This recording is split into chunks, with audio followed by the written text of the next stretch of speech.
everybody know who I want next. I want Terrence Crawford next. You're going to make that happen? Huh? You're going to make that happen? Oh, definitely. That's the fight that I want. That's the fight everybody else want. Like I said, I'm going to get these straps that I'm going to go over there and take his shit too. All right. Errol, congratulations. Terrific fight this evening. Thank you, man. Now, strap season, y'all know what time it is, baby. Terrence, I'm coming for that motherfucking belt. All right.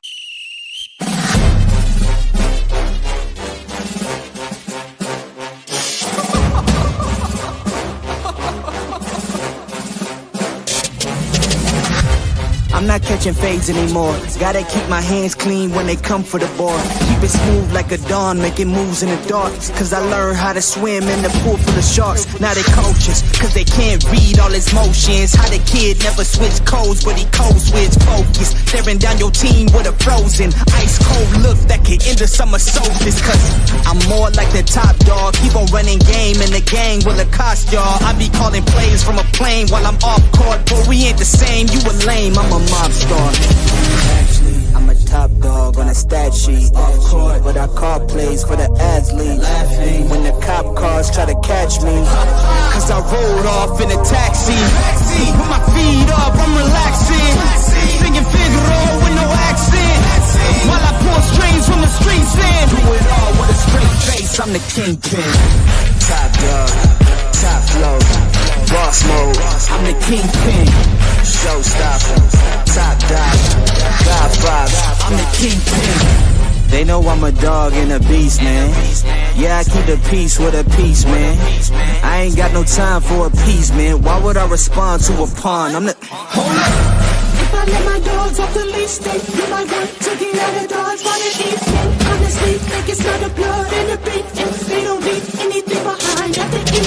I can see you soft, ever thought about retreating? If you never have, then they'll give you a reason. Better watch your tone, lose your bass when you speaking. Underneath the mask is the wrath of a... When you learn how to smile in their face, then go cutthroat. Then they want to call you a con when the blood cold. I remember starving while y'all had a truckload. Now I'm with the mob with the call and the gusto. I'm a top dog on a stat sheet. Off court, but I call plays for the ads league. Laughing when the cop cars try to catch me. Cause I rolled off in a taxi. With my feet up, I'm relaxing. Singing Figaro with no accent. While I pull strings from the streets in. Do it all with a straight face, I'm the kingpin. Top dog, top flow, boss mode. I'm the kingpin. Showstopper, top dog, Godfather. I'm the kingpin.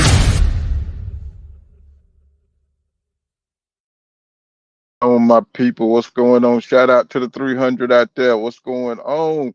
Y'all know these boxing streets are reckless out here, boy. It's mighty reckless. And it's hard to get boxing to move the way it's supposed to be moving, because as soon as these guys get a little recognition, to get the limelight shined on them, and all of a sudden they don't want no smoke. They don't want no smoke. Soon as they get up to the tip top, it's only a few fighters that we have. Once they get a little notoriety and once people want to see them fight, then all of a sudden they don't want to damn fight the fights we want them to see them fight. I hope that made sense. It was more of a feeling.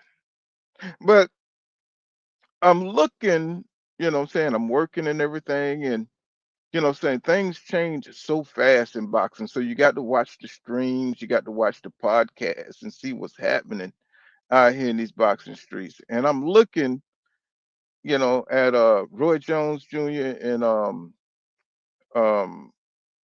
Andre Ward, right? And Andre Ward, they're talking about, I'm still tripping on the Erickson Lubin fight versus Virgil Ortiz, because I just thought that was just dreadful, right? That shit was ugly, bro. You know what I'm saying? And then all of a sudden Roy Jones Jr. start talking about messing with Errol Spence Jr. come back to boxing. Now the man's been gone for 2.5 years, Lord. Lord knows the last thing Errol Spence Jr. need. What's going on, bro? He says when is Devin's playing? Devin's playing. Um, the last thing Errol Spence Jr. need is a Roy Jones Jr. Now, I'm gonna say this. I'm gonna say this. As much as I am against Roy Jones Jr. training Errol Spence Jr., he mentally, as a side, he's more of a good psychologist. You know what I'm saying? I could see Roy, being in Errol Spence Jr. in his corner as far as, a pep talk, a life coach. He's good at that kind of stuff. But when it comes to training motherfuckers, when it comes to training people in the ring, as far as fundamentals, as far as you box behind your jab, pivot, what I'm saying, when to pivot, your timing, getting your hands up, slipping, slipping on the inside, slipping on the outside. When it comes to that kind of stuff, Roy Jones Jr. need to take several seats down. He needs to take several seats, bro, because he is not the best fundamental coach. And Roy was more of a phenom. He was more of a phenom. He's probably was one of the best athletic fighters that we've ever seen, right? So he didn't have to adhere to the fundamentals because he was faster. He was so much faster than everybody. His reflexes were cat-like. I'm like, seriously, cat-like. Nobody exaggerates when they say Roy was one of the best athletes that they ever seen. It didn't matter if he played basketball. I don't know if you ever played against somebody in basketball. That dude first step was just you couldn't do nothing with his first step. That was me really back in the day. You couldn't really fuck with the first step. But that's how Roy was. That first step, it was he was so explosive, and then he just had the reflexes that was just it was supernatural. It was from another dimension, right? You can't some things you can't teach. You can't teach athletic ability. That's just something that you are gifted by God, right? You saw Magic Johnson try to coach. He couldn't do it. You saw MJ try to coach. These guys were athletic, even though and mentally smart. The IQ, what I'm saying? It's hard to pass over boxing IQ. You know what I'm saying? You got to be a special teacher. You got to be a teacher to be able to pass on these things so fighters get it. And Roy, he has sort of a country cornbread way of explaining things, even though it's very simple. But some of the things that you convey, you got to be able to demonstrate that and translate it into training. And Roy is not the best at doing that. Now, when he's talking about mentally and getting having a guy that can, kind of coach you up and build you up, Roy is probably the best in that aspect, right? Because he had a lot of losses, he had a lot of victories, and he had a lot of losses. So he knows what fighters go through in that aspect, right? That's something that he could like really kind of hone in on and rebuild EJ's mental if that's the case with EJ, you know what I'm saying? Because I'm thinking that it was just more EJ staying at a smaller weight longer than he should health wise. No grown ass man, what I'm saying, that's 30 plus should be a fucking 140 pounds. You know what I'm saying? 47 pounds. You can't, what I'm saying, restrict your body for over 10 years when you're supposed to be, at least 175, 180, right? That shit is just unnatural, right? So for you to perform at a high level with motherfuckers beating on you, what I'm saying, at 147 is just not natural. And then you cutting weight, what I'm saying, and trying to make weight, and you're doing that shit for 10 years, what I'm saying, it's going to have a different reaction on different fighters, right? So some fighters can do it for 8 years, some fighters can do it for 15, some fighters can do it for 3. So it just depends on what your expiration date is, right? Doing that shit. That shit is life threatening.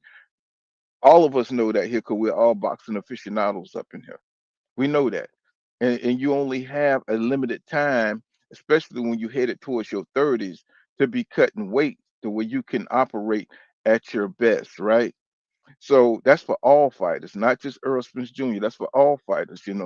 Biology, what I'm saying, and science is going to supersede. any athletic ability or abilities that you have. And then Father Time takes care of the rest. That's why when we look at fighters who've been cutting all this weight all these years and they're operating on a supernatural level, something is up, right? Something is up because your body naturally don't react to, what I'm saying, you cutting weight, what I'm saying, late into your, on the wrong side of 30, the way it did when you were 20 something, right? And then you're able to perform the same way you did when you was 20. Now there's a lot of intelligence that goes into that too. So we saw the switch with Floyd, what I'm saying, but we saw the intelligence, we saw the skills, what I'm saying? We saw the boxing ability. That's where Roy lacks. What I'm saying? He lacks in that area. And when I saw that Roy Jones Jr., Lord Jesus, Lord, Roy Jones Jr. When I saw Roy Jones Jr., I was like, why? Why, Lord? Why? Errol done had so much, he done got in 11 car accidents. I'm saying? He done, got fucked up by Crawford. What I'm saying? Now this Lord, why would you?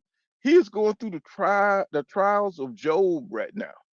This is like sending him Roy Jones Jr. is like sending the coup de grace. What I'm saying? It's the end. This is the sign that the end is come to me.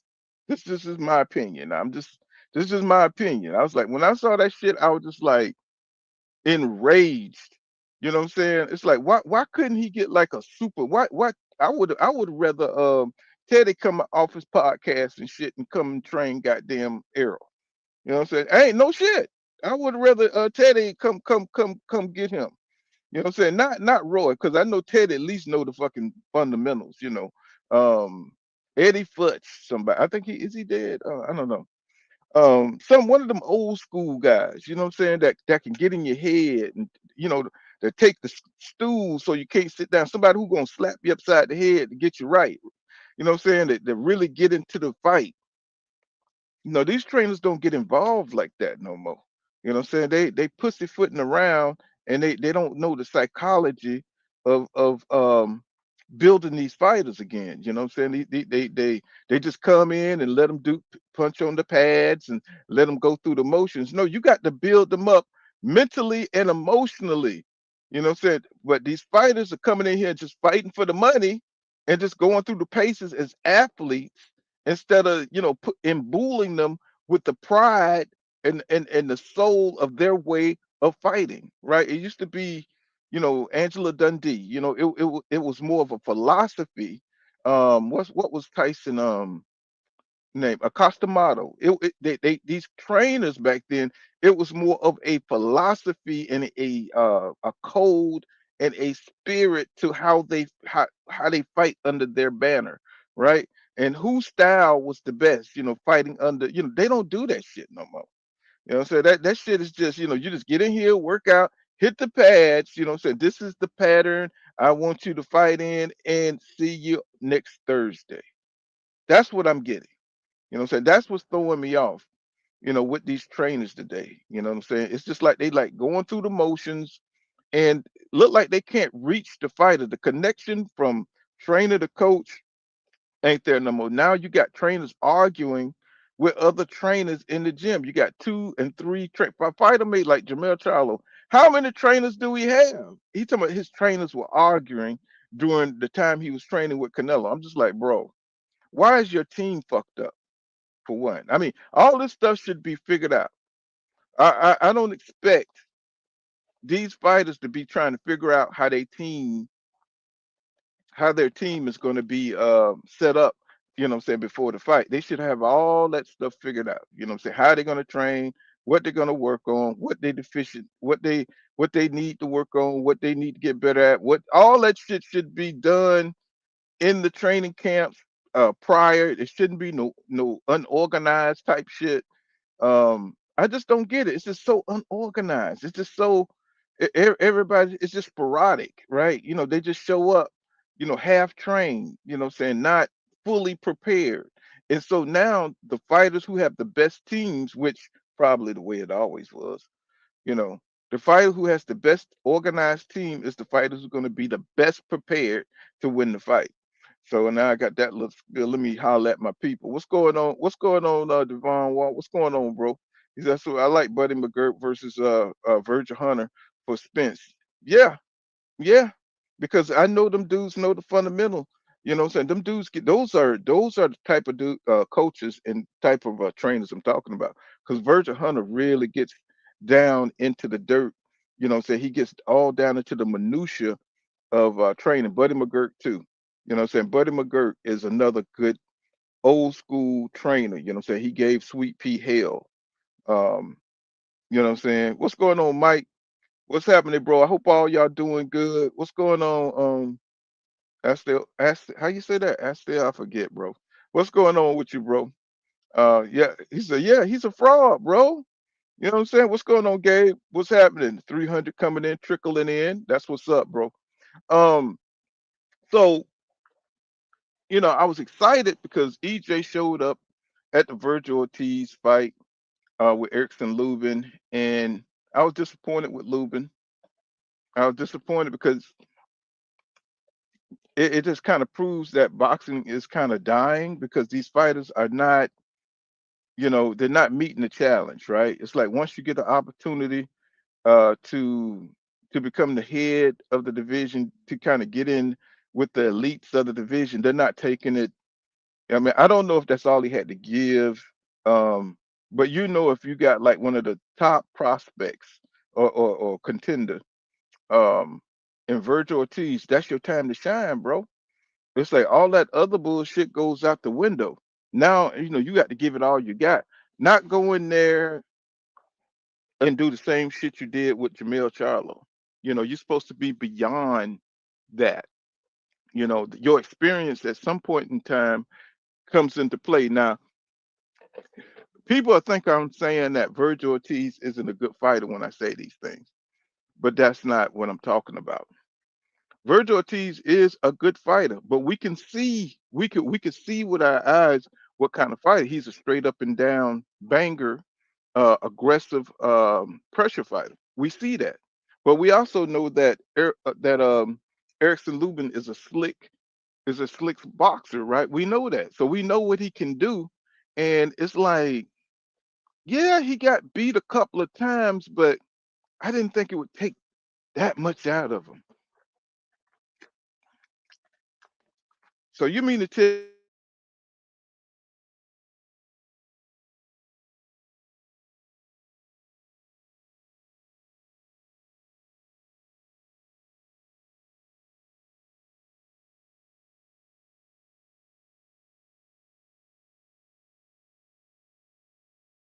potential out of Erickson Lubin?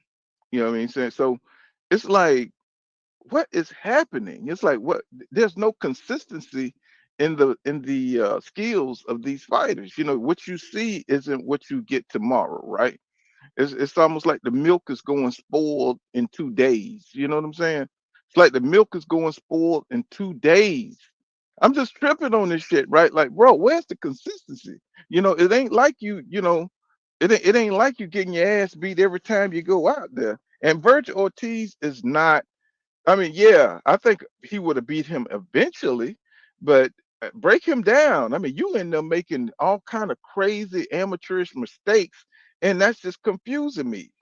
You know what I'm saying? So it's throwing me off, and I was like, I just had to listen to different takes, and we're gonna get into the Virgil Ortiz, duck and boot type shit.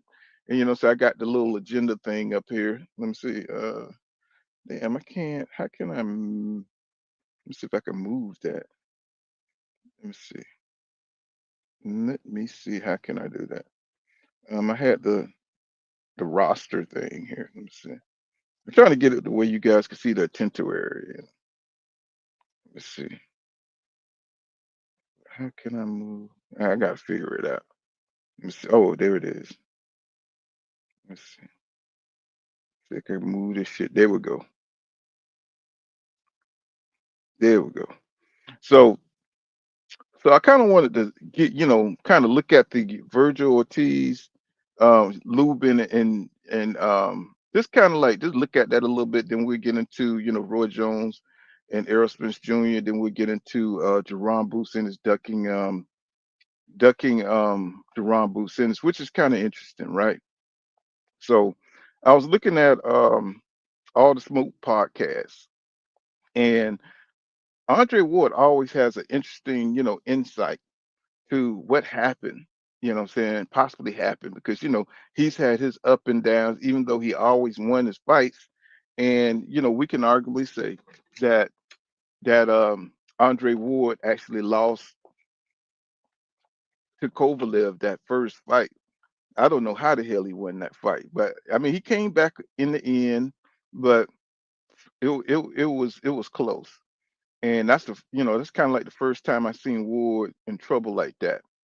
And so he kind of got like the inside take of what it takes to like kind of like grind down and really what I'm saying, figure out what you got to do to win.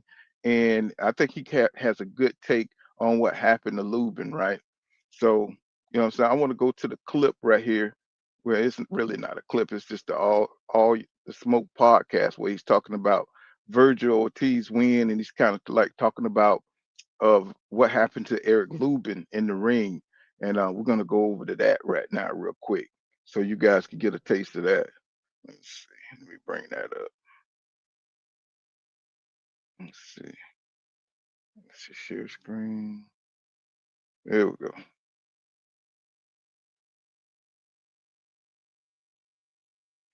So this Andre Ward. Oh shit, that's the wrong one. Let me see. Oh yeah. Let's see. Here we go. Here we go.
So at first I was like, man, maybe he threw the fight, man. I was like, maybe Lubin threw this damn fight. But after listening to what's going on, Mike Biggs Boxing, what's happening? Um, I thought like maybe he had through the fight, but after looking at this and looking at what Andre Ward said, I said, man, that's pretty dead on, man. My man, he just I don't know if you want to call. I would have to say he shot. I would have to say Erickson Lubin is a shot fighter, bro, because he can't take the punch. I don't know if it's just Virgil Ortiz punches he can't take. We have to see him in his next fight, but he definitely can't fuck with Virgil Ortiz. He just junior. He really can't mess with him, man. That dude is, what I'm saying? Because I was just like, wow, wow. I mean, his punch resistance wasn't there. I was just so freaking surprised, man, that he just couldn't give us 5, 6 rounds. And I was just like, man, it's like Lubin, you know what I'm saying? I mean, we've been disappointed like this when we talk about we don't have a lot of good journeymen, we don't have a lot of good gatekeepers. They just falling by the wayside. You know what I'm saying? It's just like shit. It's like they skill level, they punch resistant, they're not taking care of themselves. You know what I'm saying? You gotta live. You gotta live a fighter's lifestyle, you know what I'm saying, if you're gonna fight for a living. And you have to take care of yourself, you know what I'm saying? You got to know where you are, physically, mentally, all that, you know what I'm saying? And this breed of fighters, like back in like the 80s, the 90s, these guys could take punches all day long and keep coming. But these guys are not made of that stuff. It's like, two or three bad fights and they're done. You know what I'm saying? They are done. I'm just like, bro, what the hell is going on? You know what I'm saying? Because some of the effects that we see after they take a cut, I don't know if it's just mental thing. I don't know if it's a physical and mental thing, but these fighters are not tough like they used to be. They don't have the same kind of resistance that the old fighters had. And I want to see what Roy said, because I didn't get into what Roy said. And what's up, King Judah? Let me see. Yo, what's up, boy? You can hear me? Yeah, I can hear you. Yeah. So before you get into, it, I just want to say, Lubin, bro.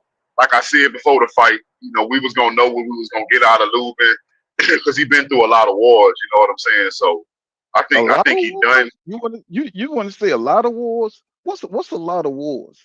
You know what I'm saying? Not Well, I mean, but trying to say he you hit did. the nail on the head. But you hit the nail on the head when you said they not like the old fighters. You know what I'm saying? So 2 wars for the new generation is a lot of wars. You know what I'm saying? That's what it seemed like. So you get punched on in 2 different fights. A lot of these dudes is done. Mm-hmm. And I don't know if it's a mentality thing, bro. Like, so I was just thinking about this pool, like even with Devin, right? Because I'm a Devin fan, of course. I was Right. thinking about like, what he went through around. A lot of people think that he might be shell shocked, right? Me personally, I'm always honest with you, boy.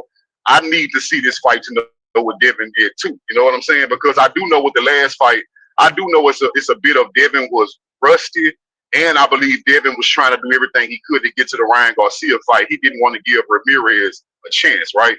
But it is also that small chance that maybe that is the new Devin. We don't know. You know what I'm saying? We don't know. But Mm-hmm. I would have liked to see Bill and Devin get with somebody like a Sugar Ray Leonard, because I think about stuff like, when Sugar Ray Leonard went through what he went through with Durant in that first fight. Sugar Ray Leonard was honest, bro. Sugar Ray Leonard said he was scared, bro. He said after that he was thinking about retiring. When he got beat up by Durant that first time, he said he lost a lot of confidence. I don't know if you watched that documentary he had or interview, whatever it was, but I remember him saying that a lot of confidence. He thought about quitting. He was scared of Durant. He said his brother, I don't know if it was his older brother or younger brother, but called him and basically got on him. Like, man, you forgot who you was. You Sugar Ray Leonard. Don't let that one loss change you. And bro, that's something that I realized about these fighters. When they get beat up like that, they forget who they was before they got beat up. You see what I'm saying? It's like, it's crazy that we on the outside we know who y'all is. You know what I'm saying? We watch somebody like a Sugar Ray Leonard get beat up. We didn't look at that one time you got beat up and forgot everything you was before that. But it seemed like mentally they forget who they are. You know what I'm saying? So Yeah, most definitely. Yeah, yeah, yeah. I mean, yeah. So and and I want from to see him. Yeah, go ahead. no, I was just gonna say, and it's almost like from fight to fight, they got to rebuild themselves, right? They not, every fight you get a different type of fighter, right? Because you got to rebuild yourself up from what they call it, you got from the bottom to the top, right? Like, what I'm saying, especially, I mean, if you're coming off a victory, that's different. But when you didn't perform the way, you could perform, it was a hard fight. You know what I'm saying? You got to rebuild that confidence up, you know what I'm saying? And it affects them mentally, you know what I'm saying, as far as who they are, you know what I'm saying? It's like when Roy lost his that one and he got knocked out, you saw the reaction, right? Once he got knocked out, he wasn't the same. You know what I'm saying? It's like he wasn't Roy Jones Jr. He wasn't Superman no more. He wasn't, you must have forgot. You know what I'm saying? He wasn't that dude anymore. You know what I'm saying? Because his invincibility aura had dissipated. Once he got knocked out, it was like, damn. It's like, bro, it just took one dude to knock you out to, you know what I'm saying, I'm not like saying that it wasn't devastating, right? But you would think, this guy here this is his body of work. This is what he's done. And his coach used to say, you can't make everybody miss, right? But look like him being in this field of work, he know at some point in time somebody's going to catch you, right? That comes along right, with box. So you would think they would understand that that one time you get knocked out, that's not going to change who you are, but it does. It does. It right. affects them. It Yeah, affects them deeply. It affects them. It changes the whole trajectory, bro. And we got to remember that they're human and they got to rebuild themselves, right?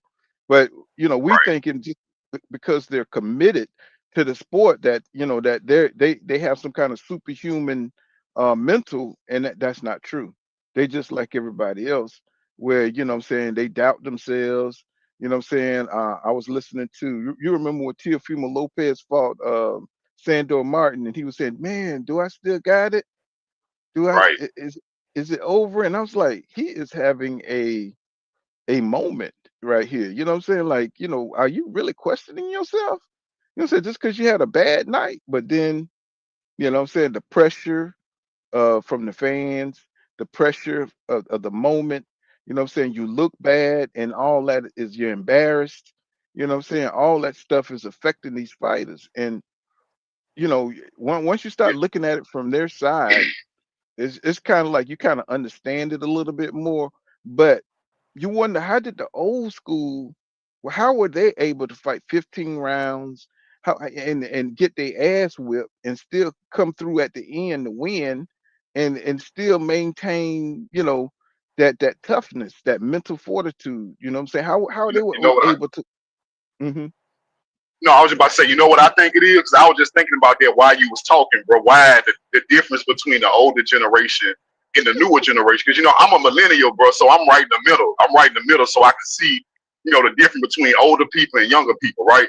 And what the biggest difference I realized about these younger dudes, they didn't grow up how you grew up, for, and even me to a certain extent. We didn't have social media. We didn't have this society of participation trophies. Everybody had to play nice. You can talk about people behind their back and never have to answer for it online. I grew up in a time, and I know you did too, for where it wasn't nothing for you to wake up that morning to get on the school bus, right? You would see your enemy in the neighborhood, fight him before school, right? Get to Mm-hmm. school at recess, you got an enemy at school, fight him at recess, and get home, and the dudes around the corner that you play basketball or football with every day end up in a fight too. You can have 3 fights a day in our generation. So Yep. now, Yep. mind you, Paul, you're not superhuman, so you didn't win all of them every day. So you was Right. taking losses and you was getting wins. So it didn't break you to lose a fight, because guess what, Paul? One thing I knew about is it didn't matter if I lost that morning on the bus stop. I got to fight at recess too. I got to be ready for that. Oh yeah, I got jumped. I You got know? jumped by 3 people. I got jumped by 3 people. My first day of school, moving to a new neighborhood, and I got jumped. Luckily, my cousin was on there, and we was some battling motherfuckers, bro. I'm talking about, bro. That's just the way it was. You know what I'm saying? It's like, so this generation, they seem to be kind of pampered. You know what I'm saying? You got somebody like Shakur Stevenson who come from Region Dinero. I hope I said that right. Region Dinero, the city of God or whatever. That's a tough place. I mean, I don't know about now, but I just know from what I've saw, the documentaries and stuff. It's very rare that you find fighters come from those kind of conditions to where they're pressed in the gangs and they had to fight, and it toughened them up. So it gave them a certain kind of tenacity, a certain kind of attitude to be able to overcome the violence that was surrounding him. And those made some of the best fighters that came out of those conditions, right? And you've seen some of the old school fighters. They came out of some of the worst poverty areas, stricken areas that we've seen in the country. But I'm talking about the best fighters came out of that situation. Now we got fighters that's going to Harvard now, like what's his name, Fundora. We got fighters that got degrees now, and I'm not saying that's a bad thing, but what I'm saying is it's kind of it's a little like boxing has gotten a lot of gotten really gotten soft, bro, and we're not getting the Yeah, best at. Mhm. no, I was What you just saying saying? you right. They done got soft, bro. And I think again, I really do believe it's a generational thing. It's not that Gen Z. I'm not gonna say they soft, bro. Like naturally, like they just softer. I do believe that society made them softer, like the way they grew up. Like I said, bro, they grew up to where they didn't have to fight. They grew up to where again you can talk about somebody behind their back and it never get back to them, or you never have to answer for it. You know, we grew up in a time where if you said something about somebody, you need to be prepared for that person to want to fight you physically. Well, So even if this yeah, this generation, they are pew pewing. I guess you can't say the other thing on YouTube. They right, using them weapons, right? That's what this generation doing. They over emotional and they're using the weapons. And I don't think, just like Javante Tank Davis, if you look at how he just, instead of going up there, instead of facing his challenges and facing a victory or a loss, you know what I'm saying? It's like he'd rather just not deal with it, right? Just avoid the whole thing. I think with the Jake Paul situation, he just, the pressure of winning or losing and being talked about on social media was the pressure that made him just say fuck it. And I know people like, well, he got in trouble with his baby mom. I think those excuses. I think he did that on purpose, just so he don't have to face the pressure of going through with the fight. And I think it's some kind of post-traumatic stress that you get from, or stage fright, I should say, that every time, what I'm saying, these fighters have to meet the challenge of fighting a rival or fighting or having to perform. I think there's some kind of post-traumatic stress going on with these fighters. They don't want to put themselves out there all the time, and I think it's some kind of fatigue, saying, that they have, saying, because there's no consistency, saying, when they go out now. It's like they break down. They don't want to perform. They never perform, saying, their best. They look good one fight, they look terrible the next. It's like, or we're just we're putting them on a pedestal too soon. Maybe that's what it is. We're putting these fighters on right, a pedestal too soon before they're tested, and they go years and years and years without being tested, fighting fights that they can win, and then when they finally get in there with somebody competitive and they don't dominate them, and then all of a sudden we're like, what the hell is going on? What's going on? You know what I'm saying? right. They're not the fighter we thought they was. So let Roy get this off, and then we could close that this little segment off. Let me see. Let's see. Well, let's see. Let Roy go. He long winded as fuck.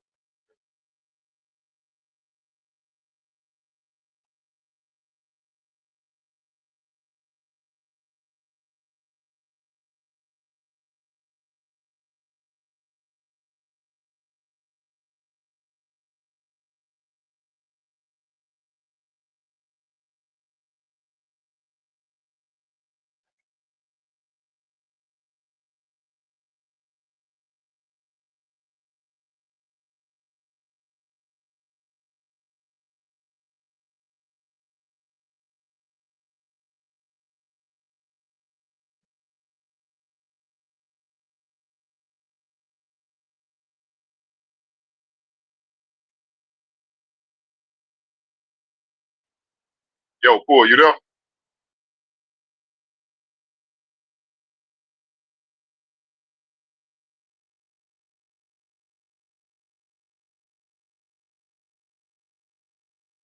I knew he was gonna say something about some chickens.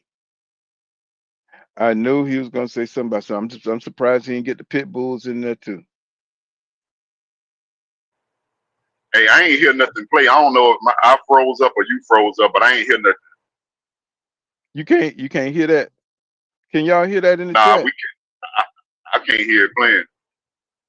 Huh? It's on. Can y'all hear that in the chat? Can y'all hear Roy? 'Cause I got it, my screen open and everything. Huh? I never had that problem before. Let me see. Can you guys hear? Can you guys hear the clip? Somebody put a yeah. No, you can't hear it. Wow. The hell is going on with my shit? Let me see.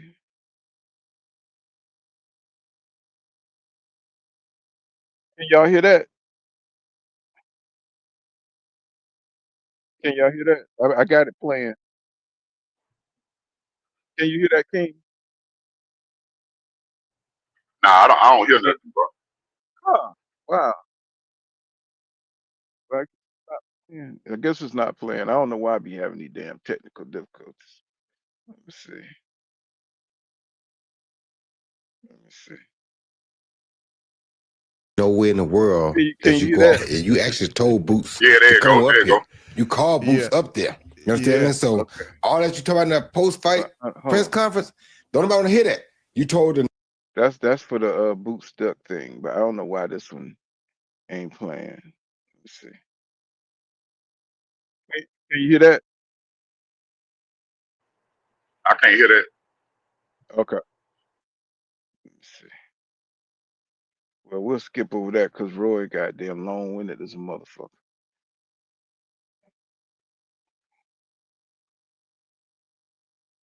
Yeah, okay. So, well, we'll close out the thing with Lubin. You know what I'm saying? Like you said, I think at first I thought Lubin, I thought he had through the fight because it was so pathetic. His performance was just so pathetic. Um, but then after listening to what Ward was saying, he just kind of he just got caught with a shot. He didn't want to get hit no more. And I just think he's done. You know what I'm saying? I think he's done. I hate to say that for Lubin because I like Lubin. I like Virgil Ortiz Jr. also, but I thought he would have put up a better fight. And sometimes these guys are just not up to it. And I don't say that. And I still think highly of Lubin. It's just that I don't think his body, I don't think his mind can deal with the pressures of a up and coming guy. And like Roy was saying in that segment, Virgil Ortiz is peaking right now. This is the best he's ever going to be, and Lubin is 30, and I think he's past his prime. We didn't know that at the time, but he's when a fighter gets past his prime, he can't perform, what I'm saying, and do all the things at an optimal level, right? You know what I'm saying? He can't perform. What I'm saying, I think Lubin was just past his prime. He got his payday and he went in there and did what he could do.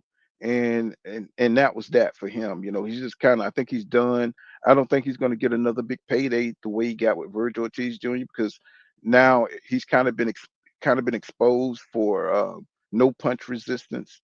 And say I don't think he's ever going to get another opportunity. This is his last opportunity to shine. And what I'm saying, Virgil Ortiz, what I'm saying, they acting like he was a monster for beating Erickson Lubin. And I don't think it's working out that way for him. Because now what I'm saying, they want him to go ahead and fight Boots.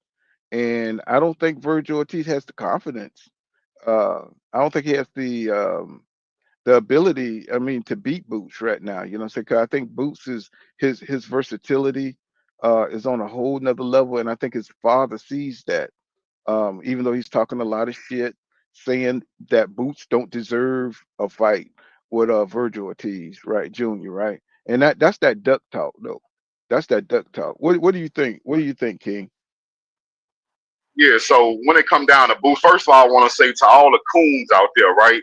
That was getting on Boots and trying to down this man and tarnish his name. When he first went to 154 for him not going directly to Virgil. Because I told people the way I felt about that is, okay, would you like to see Boots challenge himself right away going to 54? Yes. But by Boots wanting to tune up, he is not the first person in history that wanted to tune up at a new weight class, and he won't be the last. And by that logic, the same people that was trying to shit on Boots, y'all should have been praising Devin Haney because every time Devin step up, he fights the best. But y'all can't be consistent for nothing, right? So that was the first thought I had about that. The second thought is I don't want to hear nothing else about Virgil Ortiz. Virgil Ortiz is not what people think he is. I understand that this man do have blood clot issues.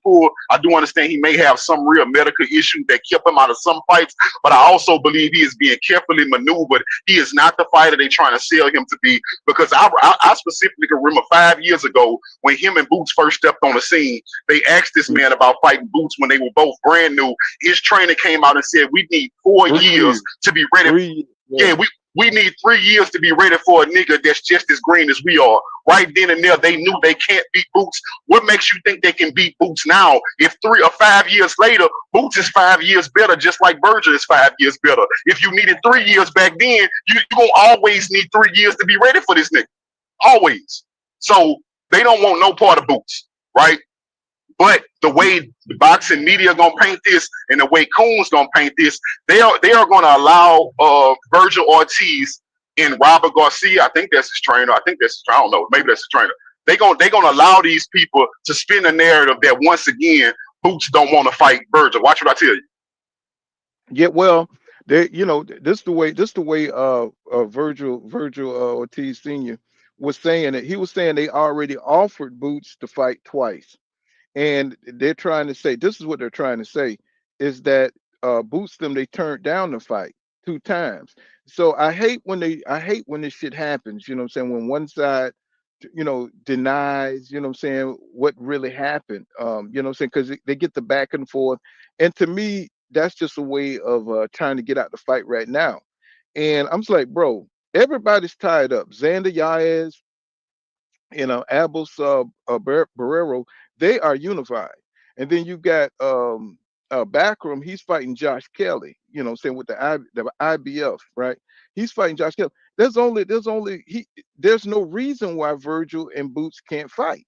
So everybody knows that.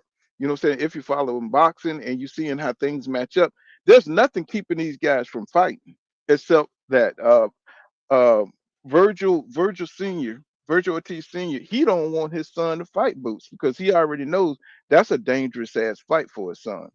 And most likely, in my opinion, Virgil Ortiz will lose that fight. And I think he knows that, and he's trying to, wait as long as he can before his son have to face Jerron Boots Ennis. And he knows that. And one thing about it in boxing, all long as a nigga say no, you ain't gotta fight him. You can't make Jerron Boots Ennis cannot make Virgil Ortiz Jr. fight him, right? Right, So long as his father say no, that fight will never happen. So we will always be wondering, what I'm saying, what would happen if they fought. But long as one side say no, that's they don't have to worry about it. They don't have to worry about it. Even though the media every day is getting up in the morning and they're going to the gym and they saying, when are you going to fight Boots? But the problem is Virgil Ortiz already said that he wanted Boots next. Boots came into the ring after that Erickson Lubin fight, looked straight at Virgil Ortiz, you know what I'm saying? And they faced off right there in the ring. And before the fight, he was saying he wanted to fight Jerron Boots Ennis. But then after the fight, he must have conferred with Virgil Ortiz Sr. And he was telling me, man, we don't need Boots right now. Let's go fight Errol Spence Jr. You know what I'm saying? That's a fight that's safer. That's a fight, the man has been inactive for 2.5 years. As long as I've been watching Errol Spence Jr., he's always coming off a layoff. I'm talking about, right, I don't give a fuck at what point in his career, he's always coming off a layoff. I mean, even when he right. fought Cal Brook, he was coming off a 9-month layoff. And I'm just like, bro, I mean, Errol Spence Jr. You know what is my dude. That's my dude. I, But you got to stay in shape, bro. You got to stay active if you want what to I think win. Hmm. what I think about, I'm an Errol Spence fan too, but I got to keep it honest. My honest analysis of Spence is that he loves to fight, right? He loves to fight. He don't like to fight a lifestyle. And what I mean by that is he's not somebody that want to wake up early in the morning and run like a Floyd Mayweather would, even if he don't have a fight coming up. Because Floyd Mayweather will run every morning, even if he don't have a fight schedule. You see what I'm saying? I don't know what Floyd doing now, but I'm talking about when Floyd was active. I can see Well, Floyd being a type of dude where that was just his style. But see, with Spence, what I do like what he did was I think he incorporating things to stay in shape that he likes more. Like if you see him, he like to work on the ranch. That keep him in shape somewhat. He like to play soccer in his spare time. That keep him in shape somewhat. So I do like the fact that he know that he don't like necessary to fight a lifestyle, but he's finding ways to stay in shape. but what it is, my brother, is it's that Dallas culture at that time when he was blowing up, that Yellow Yeah, Beezy versus Mo 3, and he's a young man that was right in the middle of it, with the whole swag shit going on. Because I was living right there, right, and all that lifestyle, that nightlife life and drinking and smoking, and I mean I don't know if he smokes and all that. I'm just saying he was around it. when they were right. beefing, when the two best rappers in Texas were beefing, right? And he's in the middle of it. So you best friends with, saying what, and these dudes are like drill type guys, right? Saying that, drill rap is different than, regular rap, because the regular rap beef, they just talk a little shit and throw a couple of bars at each other. But this generation, if you throw a couple of bars, they coming after you in the streets. And you saw what happened to Mo 3, right? You saw what happened to Mo 3. So Errol was part of that. Say he was. No, I ain't gonna say he was he wasn't no drill person, but he was on his entourage, like that Yellow Beezy guy. Say he was part of the entourage, or he was around him, and I think it affected his training. It affected his training, and it threw him off. I'm saying, that nightlife and trying to be a part of the crowd. When you're a boxer, you pretty much got to be disciplined, and you got to be a monk to stay on top of your game. And I think a lot of his talent and a lot of his physicality helped keep him in the game because of his youth and because of who he was. But then over time, it just broke him down. It broke him down. He started the nightlife, trying to do these fat camps and not preparing properly. He couldn't even stick with Blu-ray because the physicality of the training was just too much. It was too much for him because he's trying to do other things instead of just this one discipline, trying to keep your body together, keep your keep your skills, get better on your skills. And he's thinking that's just enough. No, you got to continue to be inside of your craft. And when you don't do that, you kind of peak out. And I think that's what happened to Errol. I think he just peaked out, he wasn't learning nothing new. He wasn't his physical conditioning, he wasn't with Blu-ray no more. He didn't want to train like that anymore because he was looking like a trunk monkey, man, when he was fighting Chris Algieri, man. He had traps, he had, the boy looked like a beast, when he fought Algieri. And he just never got back to that build up. You remember when he fought Algieri, Judah? Do you remember when he Oh, who fought you talking about? Spence? Oh yeah, yeah, You remember that? Did you see how he was built in that fight? yeah. He looked like a monster in that fight, bro. Shoulders. He looked like something out of Dragon Ball Z. You know what I'm That's when saying? he And was with Blu-ray. But I don't think he liked being with Blu-ray because Blu-ray right, pushed him, too bro. hard. Blu-ray pushed him a lot. Yeah, yeah, too hard. You know what I'm saying? Because he believed in overtraining, right? Yeah, And I think that would have helped keep Spence, as far as levels of conditioning to stay on top because he's such a physical fighter. If you're gonna fight in a bulldozing way and you're gonna put the pressure where you taking licks and stuff like that, and you taking the risk, you got to be in top shape. You got to be at the pinnacle of human conditioning, right? If you're gonna fight the way Errol Spence Jr. fought, and you can't be nothing less because you bulldozing your way in and you pushing motherfuckers back to the rope, and he let his conditioning go down, right? And then he was right. taking more punishment um, against fighters that really wanted him to lose, and I don't think Roy Jones Jr. coming in as a trainer, can motivate EJ to get to those kind of levels again. He's gonna need somebody more old school, like a Buddy McGirt, somebody who's been in wars like that. Because if you go back and you look at Buddy Ah, McGirt versus Sweet Pea, if you go back and you look at Buddy McGirt versus Sweet Pea, that was a war. So these guys who know what it's like to be in a war with another special fighter, right? And he gave Sweet Pea hell, right? So he need a trainer like that. If he was gonna go into a fight with Bud Crawford again, let's say he goes into a rematch. Let's say everything is 100% with EJ. He's gonna need a trainer that can strategize. You know what I'm saying? Somebody who give him a plan B, a plan C, a plan D.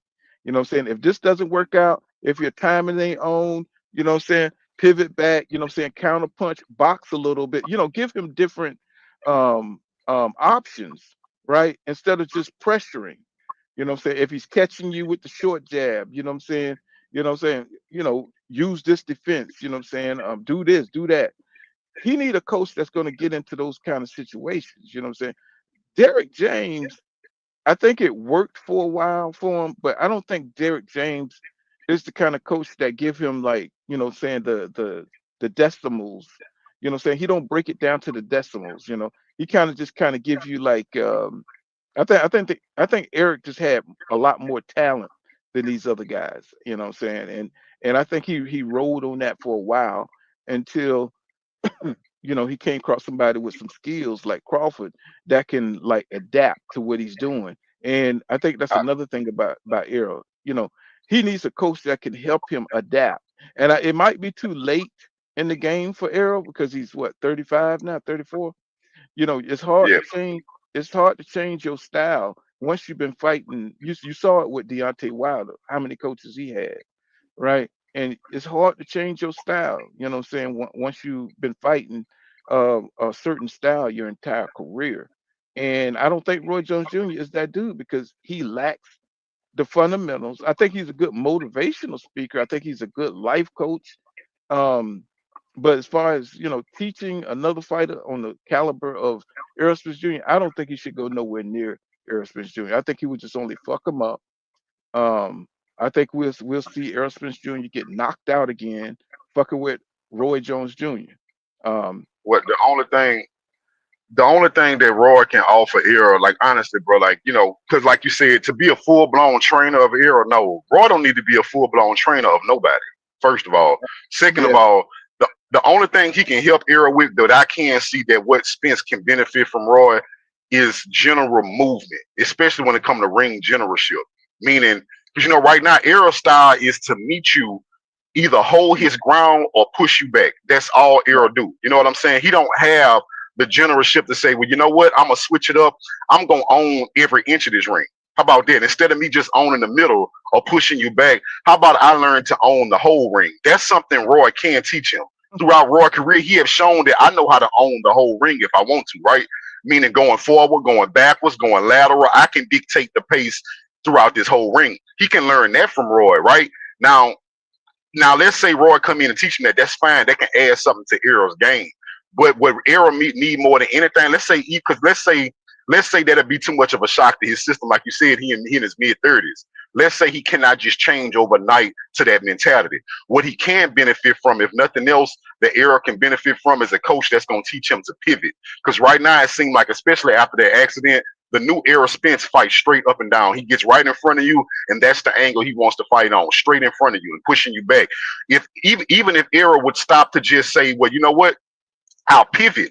I'll attack here. When you attack back, I can dodge or block this, and then I'll pivot and change the angle and continue to fight you. That would benefit Errol Spence a lot, bro. To just take yourself off the line sometimes. You know what I mean? let me say this. Errol chooses to fight like that because we saw in the Michael Garcia fight, he can box. Errol Spence Jr. can box, but his focus, I don't think he likes to box because his focus, he can't focus like he used to. Um, he boxes well. It's like a, let me see, who can I say? It's like Ryan Garcia. Ryan Garcia can box, but he can't focus on boxing. You see what I'm saying? Right. Because they get bored. They get bored because they don't have like Crawford. Crawford can certain fighters can focus and they can wait you out. You know what I'm saying? They can keep that tension up because when you're trying to chess play with somebody, you gotta pay attention to everything they do, right? Errol Spence Jr. They action type. Ryan Garcia, they got to be doing something. You know what I'm saying? They got to be doing something. You know what I'm saying? If they impatient, they want to get the fight over. They want to beat your ass. They want to be always punching you, always in that to sit there, to stand there and chess play with the other fighter, you know what I'm saying? And wait them out.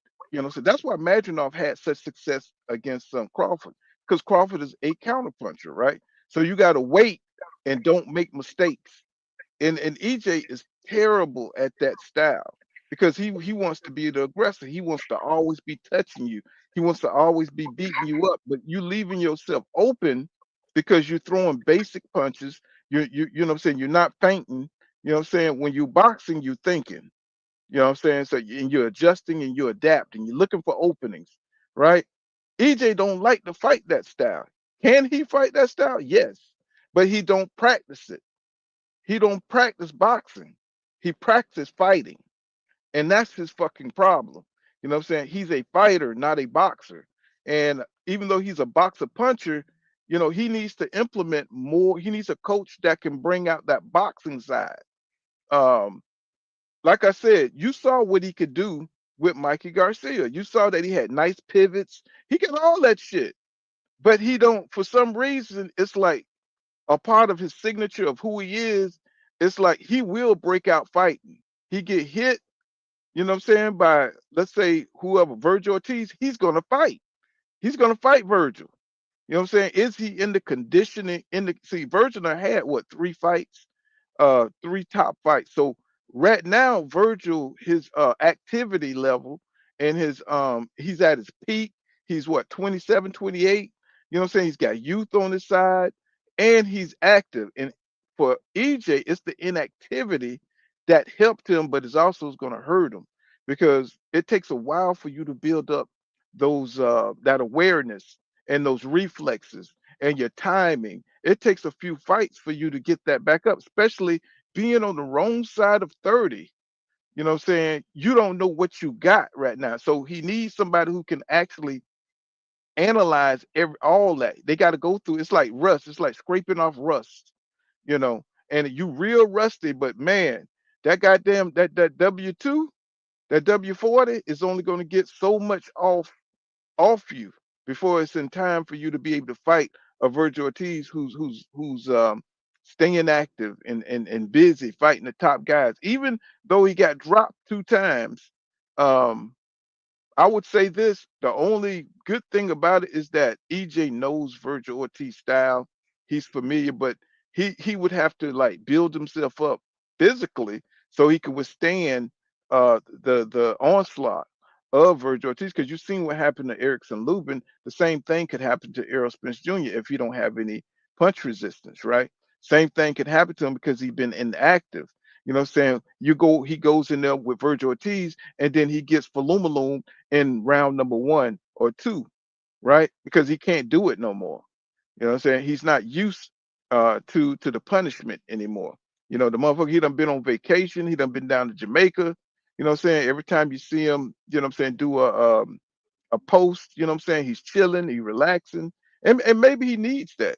You know what I'm saying? But he's gonna have to, if he's gonna come back and be serious and seriously compete in this division at 154, that's got some of the toughest dudes right now, he's going to have to build himself all the way back up. Now, I don't know how long EJ has been in training. What's going on? What's going on, PGH Big Dog? What's going on, Bear and Bruce boxing, Gas boxing and more? What's going on, bro? I see the 300 up in here.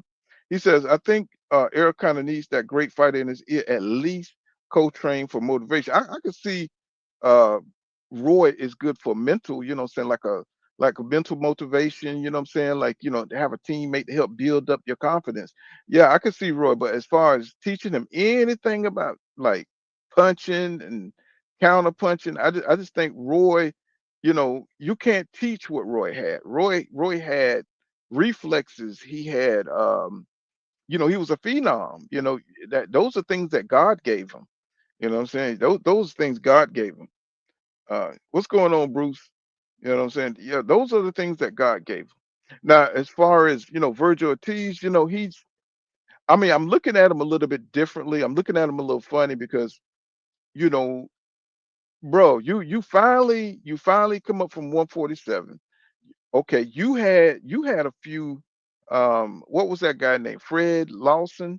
I think he fought at 154, and I think he fought another one at 154. So you had a couple of fights at 154. So you really can't look at Boots and say, you didn't fight anybody, bro. The only people that you fought was Bokuchuk and Madronov. So how can you use those two fights to put you over Boots when you just started fighting good competition? You can't say those guys are great fighters. You know what I'm saying? Those guys are better than average fighters. We were surprised to get those fights, and it was great action in those fights. But you went down a couple of times, and most people believe that Virgil Ortiz lost against Bokuchuk. So you're not as dominant as you think. You know what I'm saying? You don't have the reputation that you really think you have. Now, is Virgil Ortiz an exciting fighter, fan friendly style? Yes. People want to see Virgil Ortiz because he will go in there and fight. This is the first time I've seen where Virgil Ortiz, where Crawford was the other one, because he was calling out Crawford at 147, and then he came across Aegis, a guy by the name of Aegis Kavalauskas, and he faloomaloomed you, bro. And that's the first time I seen you went down. Then you stopped calling out Crawford after that. So now it's the same thing. You come up here and you get faloomaloomed a couple of times, and you go down in the fight 2 times. Now you don't want to fuck with Boots because you got a lot of shit to work on. They saw you go down 2 times. You know what? You go down on Boots like that 1 time, you done. You're done. You already know that Boots punches in combinations, bro. So you can't open up with that pressure style against him because he's coming with the uppercuts. You know what I'm saying? When Virgil comes forward and he starts throwing, Boots going up underneath. He's going straight to the body, and he got power, and he's probably bigger than Virgil.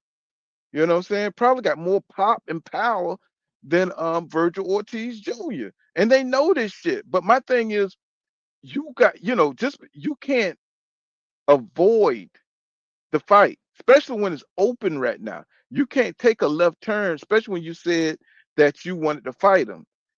All that we offered him 2 contract shit is in the past. All that shit is in the past, bro. Nobody wants to hear that shit, just like Roy was saying on here. Let me see. I think Roy was talking about that thing. The nation, when they could see it, because a lot of people couldn't see the post-fight press conference. But people saw the interview right after the fight.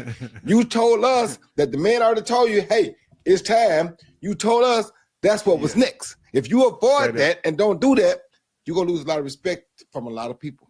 And I might be one of them. Because you acted like talking about Virgil Ortiz. You better believe it. You act like you was up for the challenge. Everybody knows that like Boots said, it's time for him. Everybody wants to see Boots against a real opponent. Virgil, you're peaked right now. You're the best option to make us to let us figure out all the answers that we want to know about Boots English. And you're gonna go say about Errol Spence and somebody else? We don't want to hear that.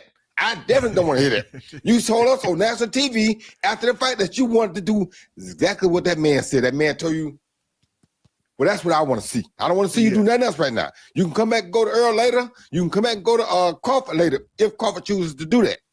But what I want to see right now is the 2 best dream middleweights on the horizon fight. It's 2 undefeated guys. So do you think, I do believe that Virgil wants to fight Jerron Boots, but I think his daddy don't want him to fight. What's going on, Master Khalil in the building? What's going on, brother? I think Virgil wants to fight him. And I think Virgil believes in himself. I think his daddy don't want him to fight him. I think Virgil, bro. Yeah, I think Virgil a stand-up dude, to be honest with you. He remind me of David Benavidez, right? They not black. So they get a lot of extra praise and a lot of extra leeway because they Hispanic, right? But if you ever notice when they get to talking to David Benavidez and they try to, when they try to give him that the protection for complexion for protection, or they be trying to set him up to talk down on black fighters, Benavidez never with it. You can tell the way he answer questions. He on some stuff like, look, bro, I'm not with all that. I'm a good fighter. I believe I can beat everybody, but you're not about to suck me into this down in these black fighters. And I think Virgil the same way. Because Virgil, David will tell him, David like, yeah, I think he's the best fighter in the world. He'll go the opposite way. He'll be like, nah, I think that guy's the best. You know what I'm saying? Right. And I think Virgil, Yeah, and I think Go ahead. Virgil the same way because because every time I hear Virgil more like again, I don't expect Virgil to not buck himself up. I respect him for that, so I don't expect him to be like, oh man, I'm not that good. So I don't expect that from him. But I do notice that like you say, I think he want to fight anybody. He don't care. But his trainers know and his team know he can't win, right? But also another thing that make me think Virgil a stand up dude. When I saw EJ, because a long time ago I heard that EJ and Virgil was cool. But when I saw EJ go to his locker room and dap him up, I trust EJ judge a character. So I think if EJ rocking with you, you a solid dude. I think Virgil a solid dude behind the cameras too. Oh yeah, most definitely. I think, like you said, like what's going on, JB? I ain't ignoring you over there, brother. How you doing today?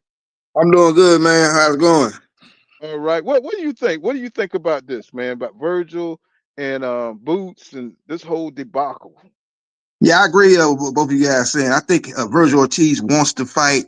I think his manager and his promoter, I don't think they particularly want to fight Knicks. I think they want to explore other avenues. They want to get a big name on their resume, a Jamel Charlo or Errol Spence Jr., somebody of that caliber. They don't want to take on somebody like Boots who's in his prime and it's a true 50-50 fight. They don't want at least not Knicks. But the zone, I think, is applying pressure now. They're saying, no, you're not going to fight no Errol Spence Jr. Or we ain't going to put that fight on. We want to put our money behind the fight with you and Jerome Boots Ennis. We don't need to let this thing marinate like Dorcas Gamboa and Juan Manuel Lopez fight marinated and never got done. So you want to make this fight now while both fighters are hot, both guys are coming off of spectacular knockouts. Let's make it happen. Damn the titles. We don't care if you guys are both interim titles. It's not about the titles at this point right now. You're two of the biggest names at 154, arguably the two best fighters at 154. Maybe we can put the Ring Magazine title on the line. It'll be a big pay-per-view fight. America needs it right now. We're starving for a superstar fighter to break out, and it's the type of fight that maybe can make that happen. So I think the fight's gonna get done. I'm hearing that Oscar De La Hoya has reserved date of March 28th for either T-Mobile Arena or MGM Grand Arena, and they're looking to put that fight on during that date. So I think it's gonna get done now due to the pressure that the zone is putting on. And also, you got to look at the distractors that's in this space, in this boxing space, because I noticed that there are certain channels that are pushing, you know what I'm saying, the Xander Zayas Abbas Burrow fight, right? Trying to bring the attention over there. But you already know that those guys are not the type of dudes that's going to bring they're not the top. And I don't look at Xander Zayas as an elite fighter, even though he is, but I don't look at him that way. I don't. And what's his name? I best Barrero. He just got here. Yep. And he's a champion. But everybody's looking to Boots, and they're looking to Virgil Ortiz because they got the cachet from the glamour division of 147, right? So they carrying that cachet over with them, over the champions, even Sebastian Fundora, even though he's looked at as probably one of the most dangerous, him and Backroom. Now, if you look at the other side, Backroom and Fedora, those are the two dudes that they need to go through, Virgil and Boots. Those are the two dudes that's going to solidify them at 154. Once one of those dudes, if they don't fight each other, they got to fight those two other dudes because those are the guys that's gonna really define who's the best at 154, right? So I noticed that other channels they're talking about, the unification of those two. To me, those are the weakest champions. Well, what do you guys think about that? Xander Zayas and Abbas Burr, those are the weakest champions, right? And they unified. So, Yeah, that fight mhm. supposed to be getting lined up for January 31st. I think it's official. I don't know what platform that fight's gonna be on because Top Rank don't have a network deal right now.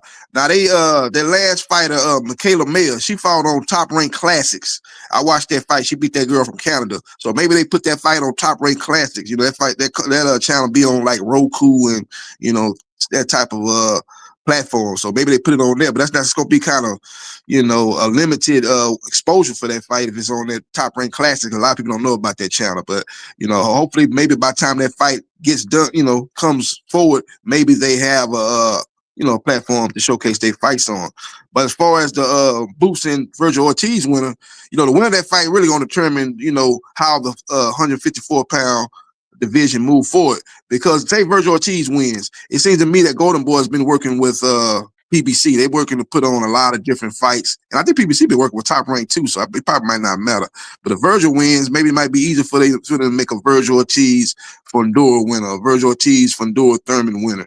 If Boots wins, he's with Matchroom. Matchroom seems to be, they've been working with Golden Boy, but I don't see them too much working with the PBC. So that might be difficult for them to make a Boots versus Fundora fight, but maybe it might be easier for them to make a Boots versus the winner of the WBO champion, the guy Abayu and Zayas. Whoever wins that fight, it might be easy to make that fight because Matchroom has been working with Top Rank. So I think it's depending on who wins that fight once it gets done. With the way the next domino effect, the way the next card gets played, whoever wins that fight, depending on because both guys are with different promoters, and their promoter seems to be working with other promoters, but not so much the other promoters. So I think it just depends on who the winner is of that fight.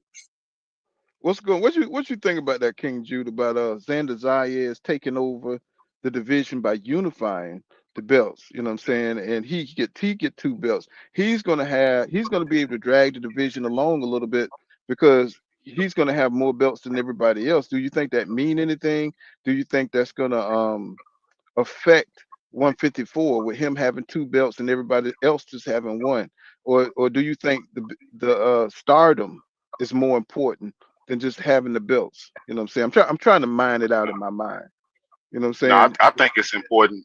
Anytime you have a Hispanic fighter at any division that can have more than 1 belt, it's gonna be important, bro, because that's who they want to push. That's where the money is. That's what they feel. These are the fighters they want to push. And also, I said this a long time ago. Nobody paid attention to this. Not only do Hispanics get pushed in terms of money, right? But they use Hispanics to build the next Hispanic. That's why it's nothing for one Hispanic to have a belt or 2, and then instead of a black fighter getting the opportunity to unify or get one of those belts, they'll just wait for any other random Hispanic to move up or put themselves in a position to challenge for that fight. They'll rather have 2 Hispanics fighting for a belt, even if one don't necessarily deserve it. What I mean by that is what you would have to look out for, hypothetically speaking, right? Let's say Xander Zayas do get 2 belts. You have to look out for something like, let's say Ryan Garcia win this belt from what this boy name is, Barrios. Now they got a Hispanic at 147 with a belt. If they wanted to push Ryan Garcia for even more money, they'll move Ryan Garcia up over anybody to fight Xander Zayas for those 2 belts. So again, I'm saying that to give y'all an example of any time a Hispanic has a belt, or especially 2 belts, you have to pay attention to it because this is the guy. They are making them the guy, even if they are not the guy. Yeah, that's a good point. They're looking for the next Mexican superstar. Canelo only has so many fights left in his career. They're looking for their next guy to take that throne. It was Julio Cesar Chavez Sr., then it was Oscar De La Hoya, and then it was Canelo Alvarez. They're looking for the next star. Will it be Virgil Ortiz? Will it be Ryan Garcia? Will it be Xander Zayas? They're looking for that next guy to be that big Mexican attraction. So that's it. Like you said, that's a good point, Judah. They have that inherent advantage of having that fan base behind them, having that support, and they'll be moved and jumped in front of other people to get those opportunities. I think they're trying to make Virgil the new Canelo. And if you look at the way Virgil how he's moving, right? It's like Virgil, I mean, because Canelo wasn't that good either. You know what I'm saying? When you're talking about against boxers and stuff, he knocked out who he had to knock out when he went out there against older legends like Sugar Shane Mosley. But when he fought the Lauras, when he fought the what's his name? Damn, Austin Trout. When he fought them guys, he struggled, right? He didn't look like a superstar. When he fought Floyd Mayweather, he didn't look like a superstar. So they could take a lesser talented Hispanic guy and build him up and keep him away from the Deron Boots Ennis's, you know what I'm saying, and just put a bubble around him. But he need a counterpart to fight. He needs somebody he could fight like Canelo fought Triple G, and they wouldn't let nobody else in. You know what I'm saying? In those fights, they wouldn't let nobody else in. It was only Canelo and Triple G. And then, Canelo fought lesser fights so he wouldn't lose, right? And look like they're going to do the same thing with Virgil Ortiz Jr. Look like they're gonna put a bubble around him. Once he find a fighter that got some resistance, they can get a few fights out of him and stuff. They'll move him along just like that. And then if he gets a belt, you know what I'm saying? If he beat like Fundora, like if he beats Fundora, he might have a couple of fights with Fundora. And then what what happened is if Boots end up getting, saying up there where he has to fight Boots, he'll go to another division. You know what I'm saying? He'll move up and go to another division, just like Canelo hauled ass from 154 to 160 to 165. He hauled ass. He'll drop the belt if he has to. And I think they're gonna move Virgil like that so he can stay undefeated. I see it coming. I Yeah, see but it coming. the one thing about Virgil Ortiz, he signed with Golden Boy, and Golden Boy has an exclusive deal with the Zone. So it ain't like Golden Boy. You know how Don King used to have his own promotional company, but he worked with these different networks. But if he wanted to put on a big card, he put it up under Don King Promotions pay-per-view. Golden Boy them don't have that. They're exclusive to the Zone. So the Zone applying pressure to make the fight with Boots Ennis. It's gonna be kind of hard for Virgil Ortiz to swerve. Boots, man. I think he's gonna have to take that fight. I think he want to take that fight, but I think they were going to try to move around Boots. But I think the pressure that the Zone putting on, I actually think the fight's gonna happen. I think what's going on, Hustler Home? I see you out there, my brother. Um, I think that damn, what the hell I was gonna say? I think that the Zone learned their lesson with Triple G and Canelo. I think they learned a valuable lesson not to give these guys these humongous deals because they're gonna skimp on them. They're not gonna fight the best fights. Just like they turned down the Zone turned down the Errol Spence Jr. fight for Virgil Ortiz. They're not gonna back these kind of fights anymore.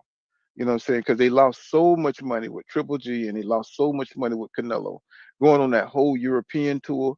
Um, Triple G, he wasn't fighting nobody. Willie, what was that guy named? Willie something. It's like Willie who? Monroe, he Willie fighting Willie Monroe. Monroe, yeah, those guys Willie like that. Monroe, he ain't a bad fighter, but he ain't on that caliber level. You know what I'm saying? I think it was Willie Monroe Jr. I think that was his name. Yeah, And Willie Monroe Jr., Gabe Rosado, he fighting them guys. yeah. So they don't want those fights no more. They just you talking about they rejected Errol Spence Jr., who's going to bring those, that fight is going to be big, but they rejected that fight, right? You know what I'm saying? Yeah, I don't know if it's just because it's I don't know. I mean because Errol Spence Jr. maybe they want to see him build the stuff up again or whatever. I don't know, but they rejected that fight, which was surprising to me.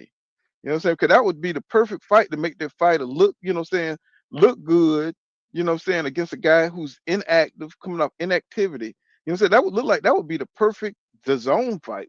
You know what I'm saying? But they was like, no, they stood on business. They was like, no, we want you to fight. We want that Jerron Boots in his money. That's the money we want because that's the fight that everybody want to see. And you could see when they stood up in that ring after that fight, you just felt the electricity. You was like, this is the fight that people want to see. You know what I'm yep, saying? No, nobody else. Nobody's talking about Xander Zayas. Nobody's talking about Backroom. They're not even talking about Sebastian Fedora. They just talking about Jerron Boots and Virgil Ortiz Jr. That's all they're talking about.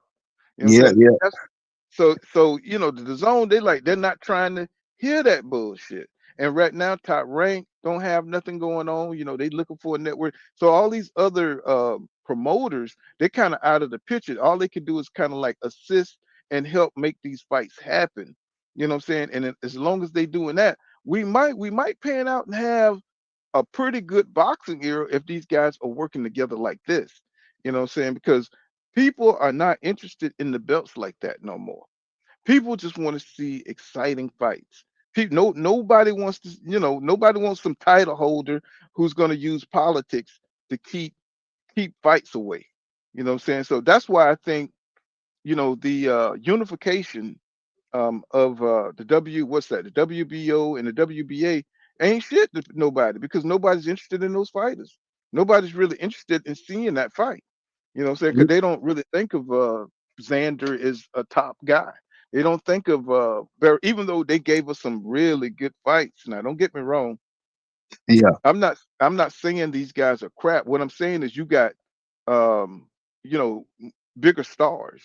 You know what I'm saying? Even though they're not superstars or nothing like that, but the name that they brought from 147 trumps the champions at 154 right now. Yeah. They trump them. I'm sorry. I know a lot of people may disagree with that, but Virgil Ortiz and Jerron Boots Ennis are the stars at 154. They really are. Yeah, You they're know the what two I'm saying? biggest names.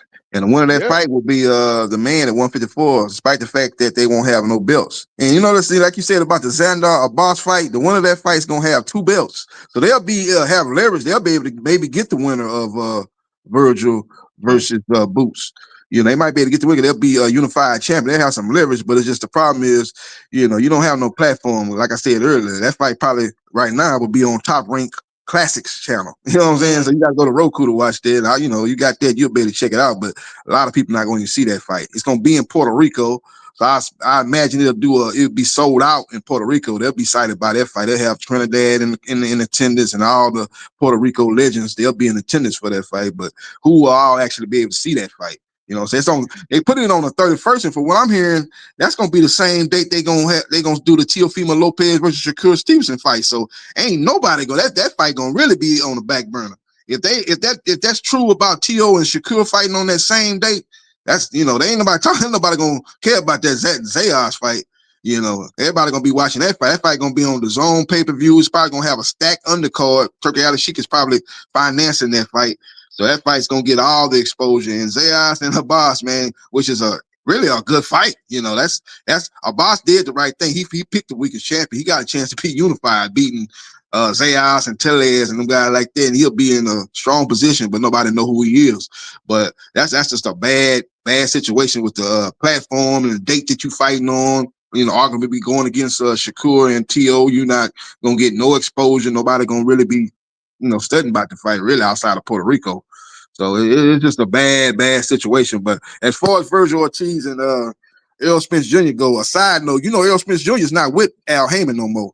I was looking up some info, man. He's with that same manager that Brian Norman Jr. got. What's that guy named Adrian Clark? That's Errol Spence Jr.'s manager. He's not with Al Heyman no more. So I don't know about Jamel Charlo. I don't know if he's still with Al Heyman, but Al Heyman And is losing some fighters. that's probably probably part of the problem why he can't get on like he used to be, because he don't have he don't have, you know, he don't have one of the big names behind him. And he may have to sign for a fight or two with the Zone or somebody like that. Maybe that's why they turned it down. Or I don't even know what he was asking for the fight. You know what I'm saying? Because they're supposed to be talking about the shit. So what you say? He says I got Boot knocking Ortiz out, no doubt. You know what I'm saying? I do too. But I don't think they're gonna feed Boots European fighters. I think they want to make their money. I think they learned their mistakes with fucking with Canelo and Triple G. I don't think they're gonna move black fighters like that. They're gonna make them black fighters fight the top dudes, dangerous fights. You know, if anything, they'll try to get that Boots Backroom type of situation going on. They want to see Boots in some entertaining fights. You know, they're not gonna, cause Boots don't look like food. He don't look like, you know what I'm saying, a fighter that's gonna lose, you know what I'm saying, against anybody.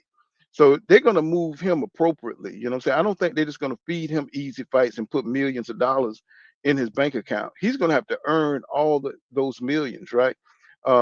If anybody, you know what I'm saying, if they denied Virgil Ortiz a easy fight, they're gonna put him through his paces too. Well, what do you think, King? You there, King Judah? King Judah must be on the road. He probably on the road. He Yeah, he probably is. you be on that Uh, road. You have to get on. I be on that road too. Sometimes be working and I have to what's going be on, in and Grease out. with Fire in the building? What's going on, my man? Down, no doubt. I hope EJ gets with a real trainer. Um, I hope that he does not, you know what I'm saying, take any kind of fundamental advice from Roy Jones Jr. You know what I'm saying? He's a great life coach. He's a great um, motivational speaker. But as far as the fundamentals of boxing, you know what I'm saying? No, hell to the nose. He says, oh, what's up, Two Cents says, nobody care about the belts because it's too political. Yeah, you know what I'm saying? And that's true. That's why Dana White can come in here and come up with some lame ass what is it, Zuffa? You know what I'm saying? Like, bro, Super boxing, yeah. keep that shit, bro. Nobody, you know what I'm saying?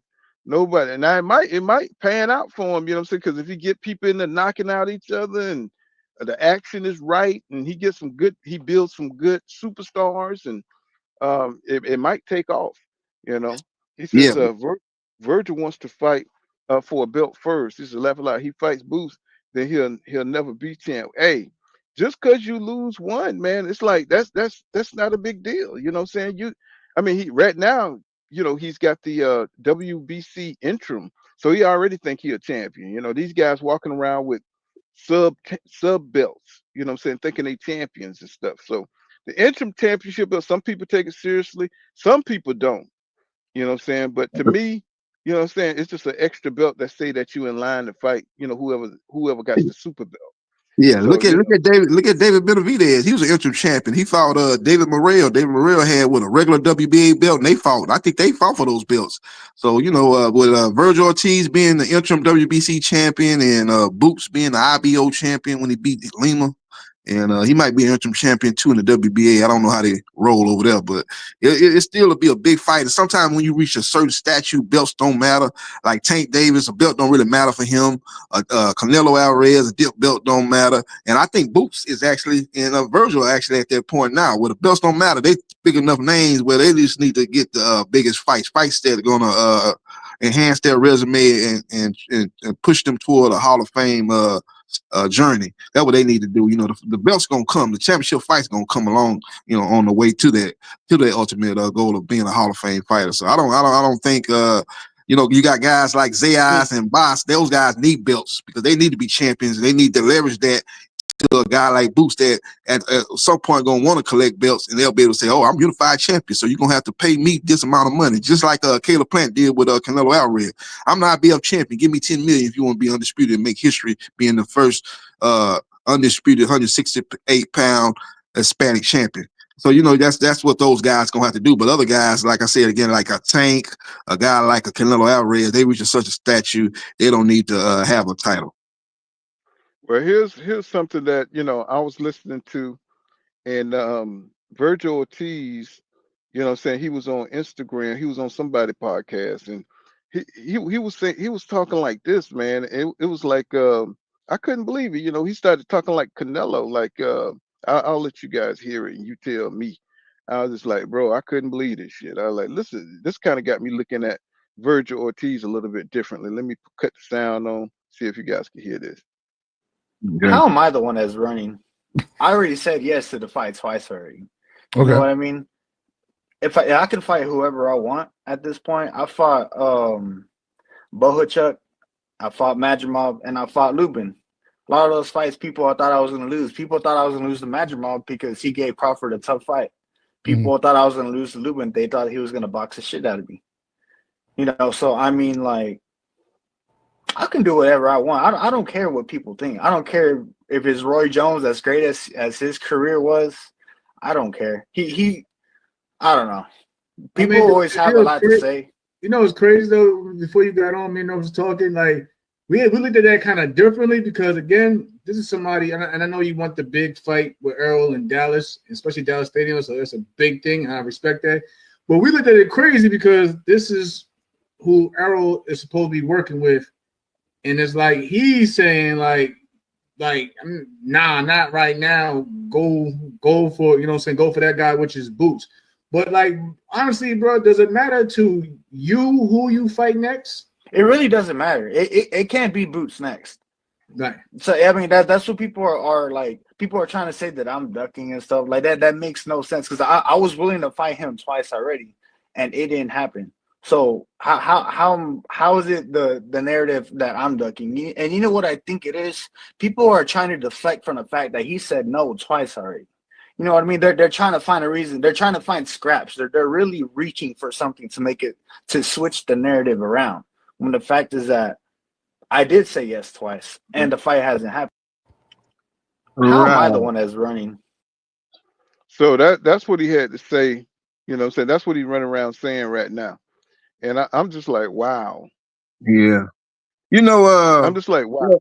Yeah, you know, like I said, we were here now. I understand you want to say what happened, and you got some good points. You know, we can go back and see what's the reason why Boots didn't take the fight. I think one of those times Boots said he wasn't ready to go to 154. He was still trying to unify at 147.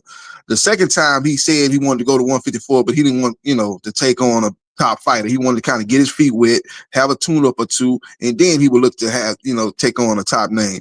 So, he didn't take the fight. The first reason I understand. The second reason, people could kind of say, hey, Crawford didn't do that. Crawford went to 154 and fought a champion. He ain't talking about getting his feet wet. But you can kind of go at Boost as far as that second time, but that first time is kind of, that's kind of crazy because Boost wasn't, you was trying to catch Boost. You had been at 154 and you were trying to get Boost to jump up there and fight you. And Boost had already said he was trying to unify at 147. The second time, you might have got a stronger argument because Boost, went to 154 and fought Lima. He could have went to 154 and fought you. So, because Crawford did, you had other great fighters. When you that dude, you go up there to the next division, you fight the top guy. Crawford did it twice. Went to 147 and fought the guy that beat Pacquiao. Went to 154 and fought Madrimov. He ain't going there trying to fight some guy nobody heard of, some non-champion. I kind of agree with Virgil on that second time. Well, this is my thing. This is my thing about it, bro. I hear what you're saying, bro, but I'm not saying you wrong, bro, because what you're saying in a sense is not wrong. The logic that you spit is not wrong.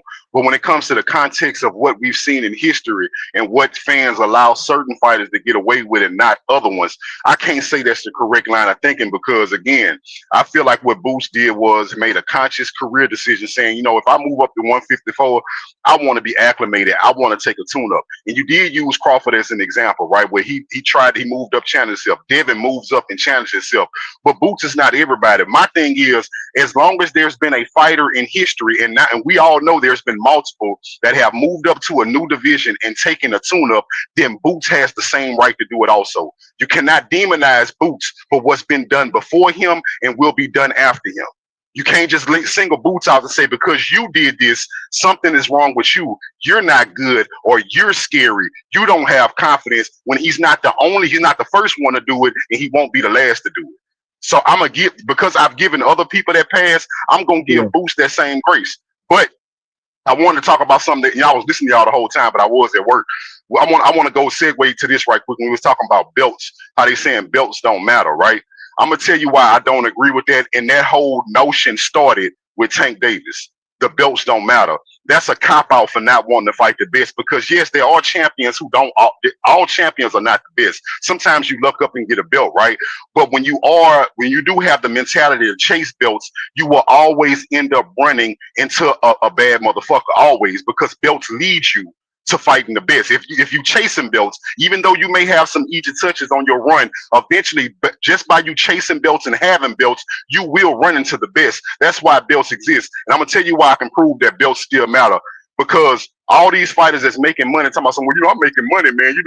I ain't need no belt. I'm getting money. I don't need belts. All these fighters, when it's all said and done, when they look back at their career, all that money they got, the mansions they living in, when they don't have a championship and they don't have a Hall of Fame legacy, that wears on them. Look at Charles Barkley. That man ain't never been hurting for money. His kids never went hungry. He never been scared of his future. But I guarantee you, when he talking on, you see him on TNT, when he used to be on TNT, and Shaq used to always dig at him about not having a ring, that shit eats at him. Because he played at the highest level. He has a Hall of Fame name. He has a Hall of Fame career, but he has no championship to show for it. That stuff eats at them. And again, I heard y'all say that Tank Davis and Canelo. I hate that comparison. I'm not even the biggest Canelo fan, but Canelo is 10 times the fighter that Tank Davis is, because before Canelo started going on his silk pajama tour where he was too good for belts, Canelo carved out a Hall of Fame career before he started doing that. He stepped in the ring with Mayweather. He stepped in the ring with Mosley. He stepped in the ring with Golovkin. He stepped in the ring with Bivol. And then he stepped in the ring with Terrence Crawford. That man, Canelo, showed me that in any era, Canelo was the type of fighter that is willing to fight the best, win, lose, or draw. Tank Davis has never demonstrated that. So before we say that belts don't matter and you reach a certain level where you don't need them, just remember that outside of Tank Davis, most people that reach that level where belts don't matter, they try their best to carve out a Hall of Fame career before they do that. Oh yeah, I agree with you that Tank ain't got the real meal of Canelo Alvarez. I agree with you on that. You said a lot there about Canelo because I can't agree with that. He ducked so many motherfuckers, it's ridiculous. He didn't even fight the damn either Charlo down there. He fight who the hell he wanted to fight, who he thought he could beat. And I think the middleweight division was pretty weak. You know what I'm saying, when Canelo came through. You know what I'm saying? None of them wanted to fight Andre Ward. You know what I'm saying? So they was just at the right time at the right place, in my opinion. You know what I'm saying? And you saw when David, soon as a challenge came up, like David Benavidez, that was the best at 168. You know what I'm saying? That was the best fight at 168. And he definitely dodged David Benavidez. So to me, that is the that's the defining period. When you not the guys that you can beat, you know, saying no pretty good guys. No, when that guy that you don't know if you can beat and you take that fight, that puts you in boxing history. Those But are the fight. Go ahead. Fool, I'm not saying. Listen, I'm not a Canelo fan, bro, and I'm not saying I agree with every move Canelo made. But to compare Canelo to Tank Davis, that is Oh yeah. disrespectful based off what Canelo did do. Now, did he duck David? Yes, he ducked Andre Ward too. But one thing I cannot do to Canelo Alvarez that people get conflated. We talk about these boxers all day. I always try to leave room to respect these people for what they do because unlike a lot of people, I actually tried to box. I boxed for about a year. I've been in the gym. I done been beat up. I done beat people up. I know what it takes. I don't know what it takes. I can imagine what it takes to be a Canelo Alvarez, and I respect boxers that can make it to that level. The fact that Canelo ducked some people, but the fact that I can say that this man stepped in the ring with Floyd Mayweather and Terrence Crawford, one that can box you and embarrass you, the other one that has what it takes to knock you out. The fact that he was willing to do that, I cannot say that Canelo is not the type of man that a fight. Canelo showed me he will fight the best because he fought the two of the best in his era. Yeah, he ducked David Benavidez, but the nigga fought Floyd Mayweather. Yeah, but for $150 million he fought Crawford for. You see what I'm saying? I mean, And then he he then did it, Paul. He did it. Because guess what? listen, Tank Davis told you no amount of money gonna make him fight Devin Haney. Tank Davis told the whole world when Turkey was offering money, no amount of money will make Tank fight Devin. But I'm not talking about Tank. I'm just talking about Canelo alone. You know what I'm saying? Yes, if you compare, Tank ain't even Tank ain't nowhere near where Canelo was in his career. You know what I'm saying? He hadn't built the self. Tank is just an exciting knockout artist, basically. You know what I'm saying? Boxer, knockout artist, whatever you want to define him as. You can't really compare him because he didn't have the names that Canelo had to fight. Canelo had a bunch of names that he could fight, and he had a bunch of names that he avoided.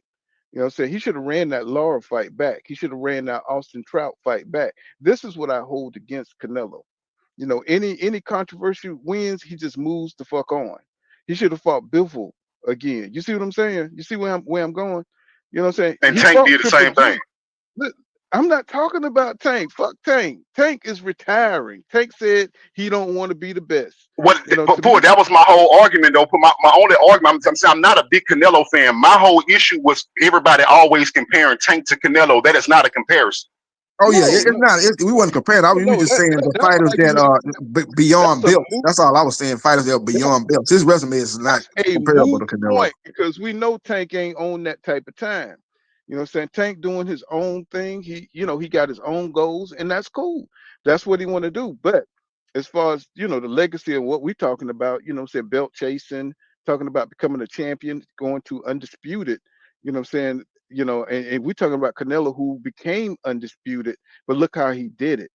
He did it by Xing out David Benavidez. And that's the shit that pisses me off. You know what I'm saying? Anytime we start talking about Canelo and being a great fighter, let's say Virgil Ortiz somehow goes on to become undisputed at 154, but he never fights Deron Boots Ennis.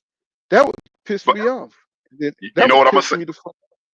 But I'm gonna tell you what, because I'm about to get back on the road and drive. I'm gonna listen for a little while. But what I'm gonna say to that is, you're right, boy.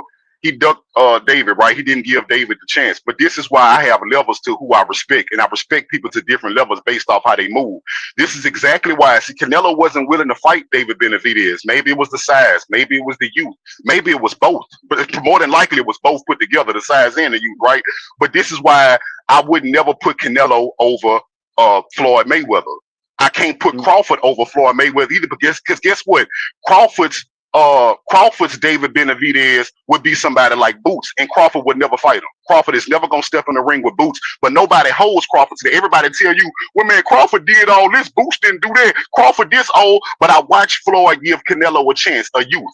are you a dangerous youth? Floyd gave him a chance because Floyd believed in himself even in old age. I watched Ali give Foreman, well, he didn't give Foreman a chance, but he took that fight. He wanted that fight against that young monster because he believed in his skills even at his old age. It's levels to this. Canelo was not built like Ali and Floyd Mayweather. But guess who else isn't either? Terrence Crawford ain't built like that either, because Terrence Crawford is not going to watch the young up-and-coming lion at 37 and say, you know what, I'll fight you. Crawford, now mark my words, Crawford ain't going to do it either. Oh yeah, you talking about fighting Boots? You know, a lot of people want to see him fight Boots in it, so he's not gonna take that fight. He say Boots don't bring nothing to the table. It ain't that, brother. What it is, it ain't that. I'm gonna tell you what it is. Now, mind you, bro, like, you know, this is my opinion, but bro, I'm confident in my opinion.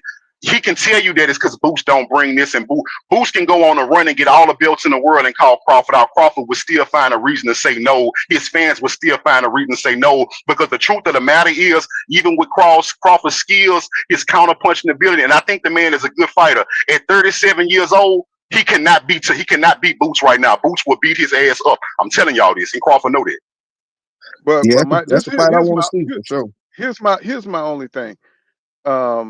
I don't think Crawford going to come down to 154. I think Boots will have to come up to 168. What you think about that? Boots will go to pull. I feel you, bro.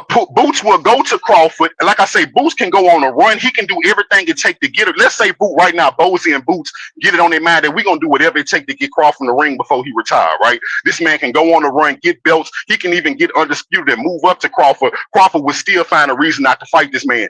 Do I think it's because Crawford is a terrible fighter and he is inherently a scary nigga? No, but I do believe that an old man makes a small coward out of most men. So when most men get to 37 and 40, when they know they're not 20 no more, they don't want to deal with the new young lion. It takes a special kind of confident person to say, I know I'm old, but I can still whoop you. And Crawford is not there. But what if, let me ask you this, King, what if Boots, after Crawford would have beat Canelo, would have deboed the press conference, did what Lara did with Canelo, did what Andrade did with Canelo, even though he didn't get to fight? You think Crawford wouldn't have fought him? You know, I'm thinking Boots. Nah, they would have made a spectacle. They would have made a spectacle. What Crawford would have did was, because Crawford is savvy.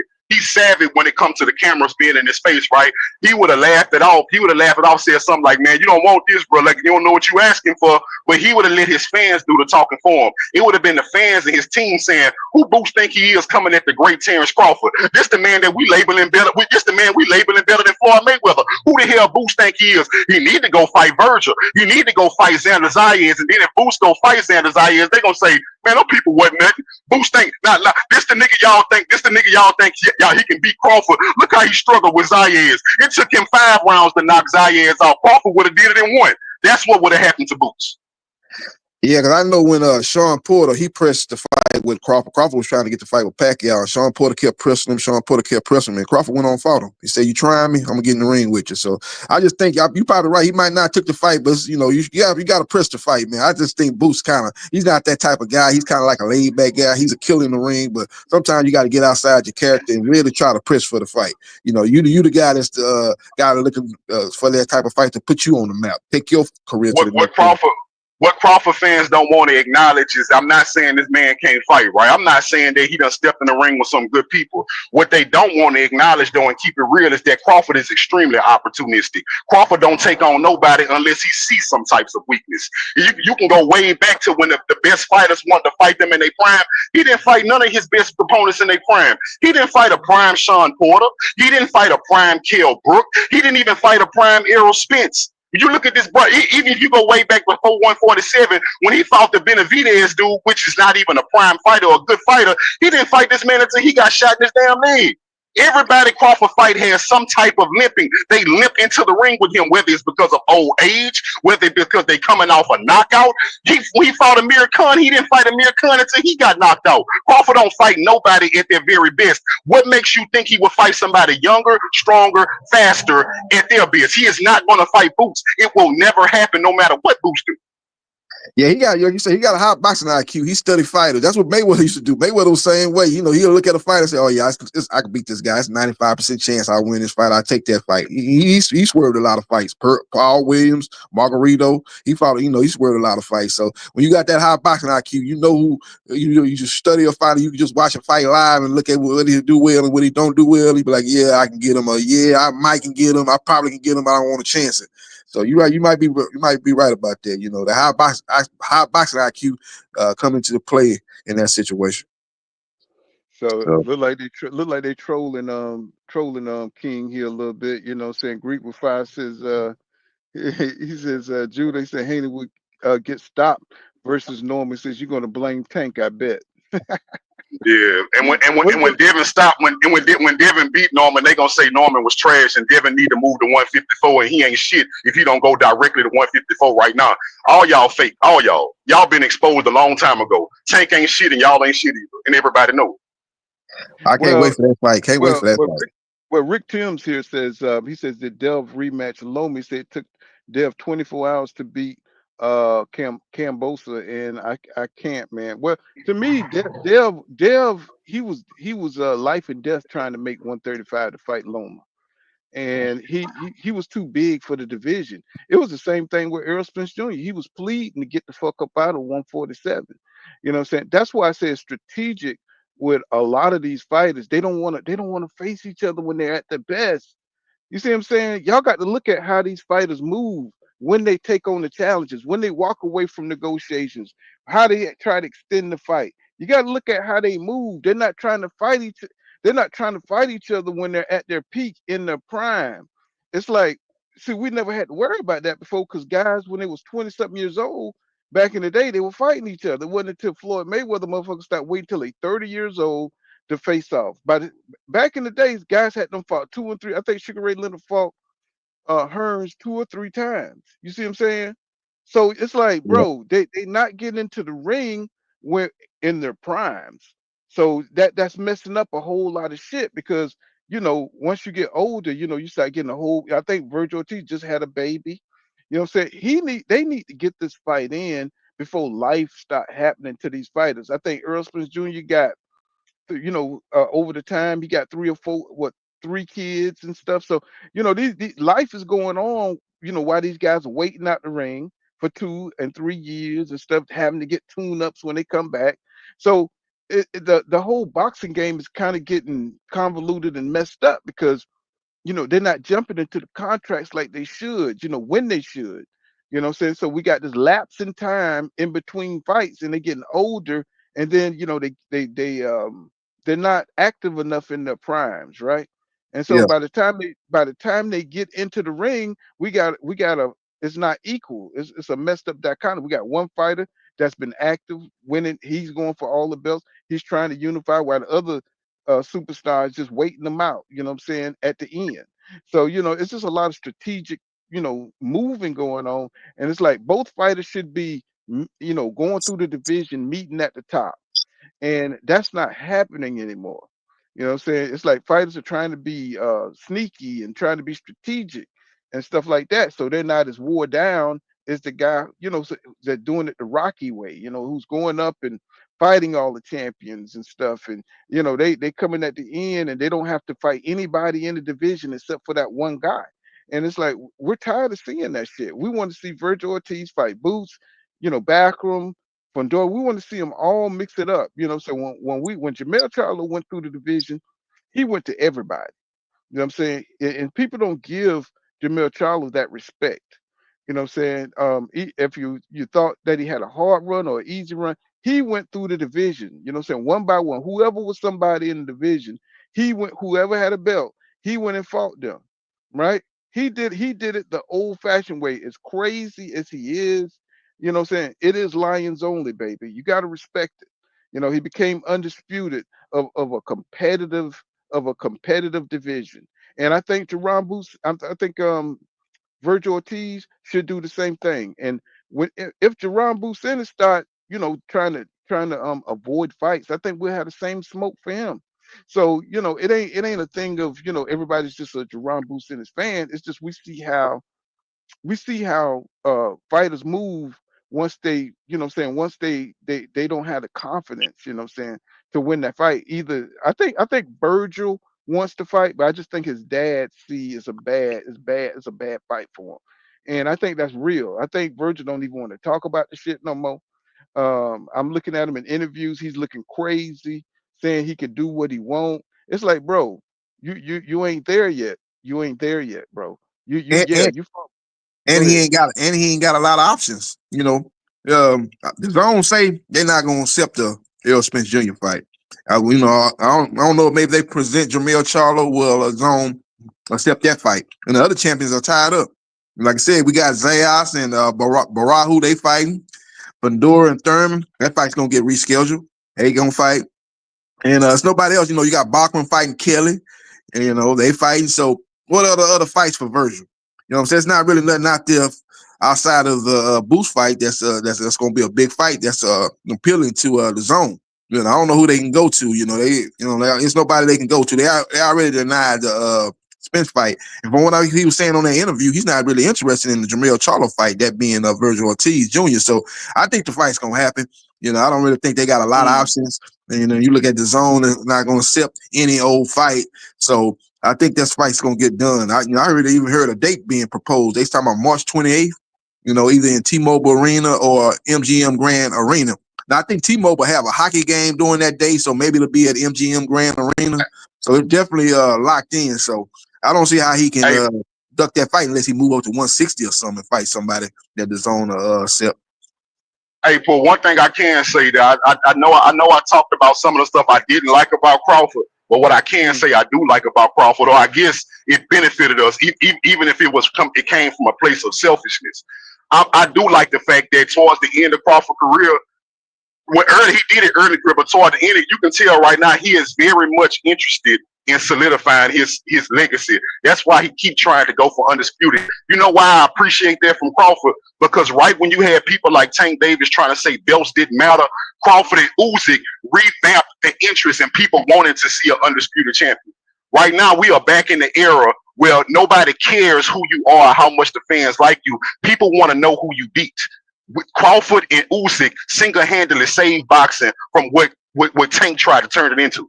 Tank tried to turn it into, it don't matter who you beat. It's all about how you beat them and how much money you have.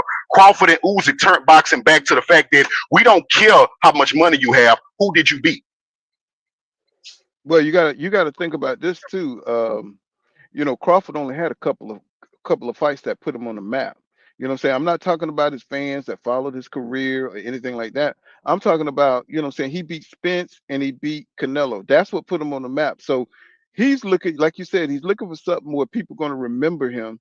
And if you think about it, in the last 2 or 3 years, Crawford named his pop.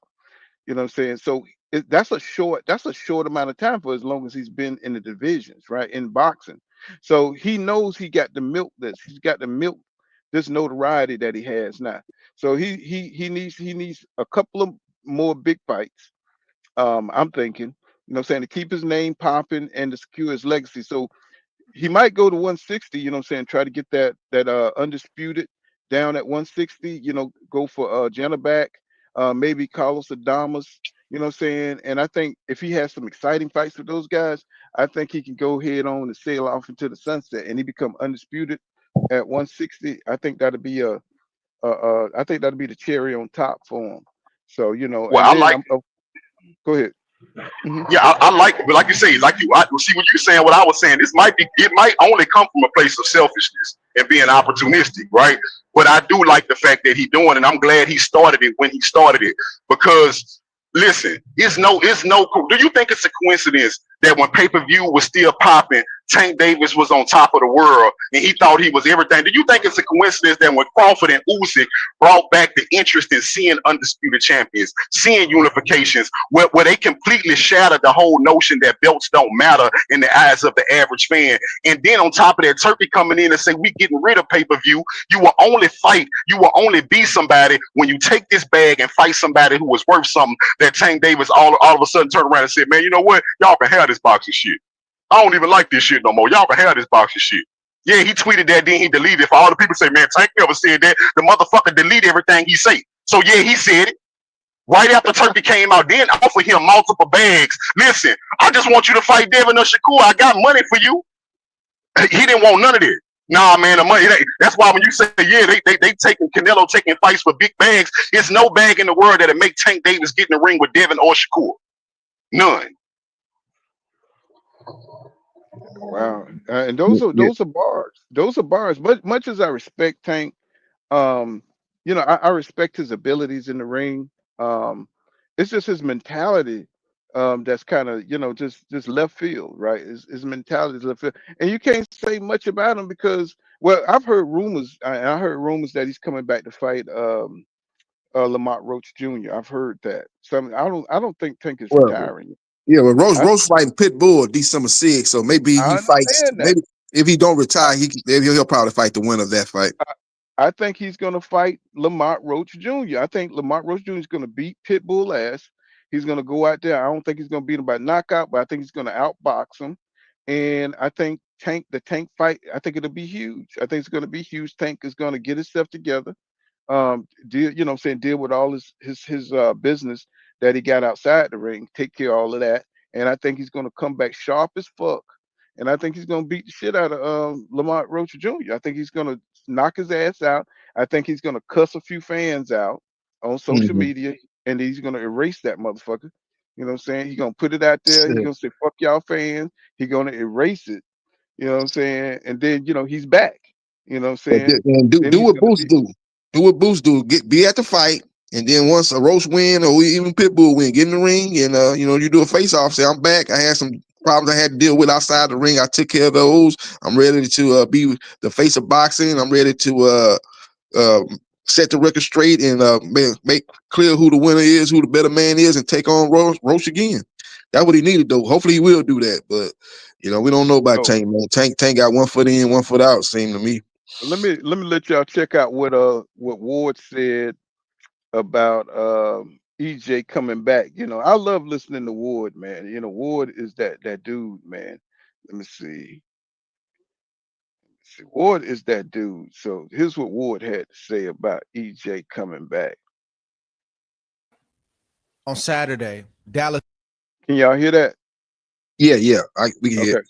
Okay.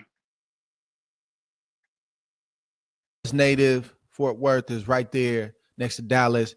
And man, it made me feel good because, you know, Errol has been to himself, rebuilding, recovering, spending time with his family, all the things that you would expect, you know, a man like that to do. You know, Errol has been very, very open about being a family man. His kids come to camp. He talks about his kids all the time.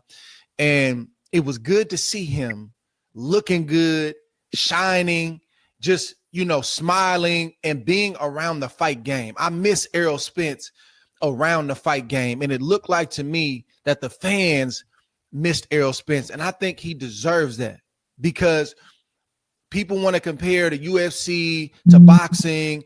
And it's always a conversation about what's better, you know, just all the different stuff. What sport is more popular? But one thing you cannot take from the fans of the UFC, that win, lose, or draw, you will be respected. We're going to honor you and we're going to show you love. We don't do that in boxing. You lose one time. I told you he wasn't nothing. I told you he ain't never fought nobody.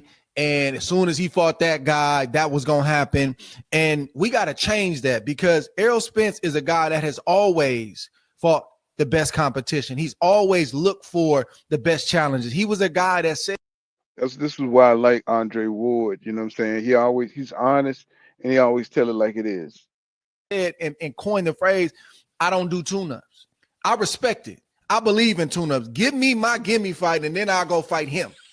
That ain't Errol Spence. Errol Spence has had detached retinas, horrific car accident that almost took his life. And he comes right back and fights a number one contender, a top contender, or another champion. So for me, it was great seeing him in the element again, because for athletes and fighters, when you really believe that you're going to beat a guy, like he believed he was going to beat Terrence, and it ends the way that it ends, that's going to shake you up. You gotta answer a lot of questions to yourself, not media, not fans, not even your family, to yourself. What happened? How did this happen? I didn't see this coming.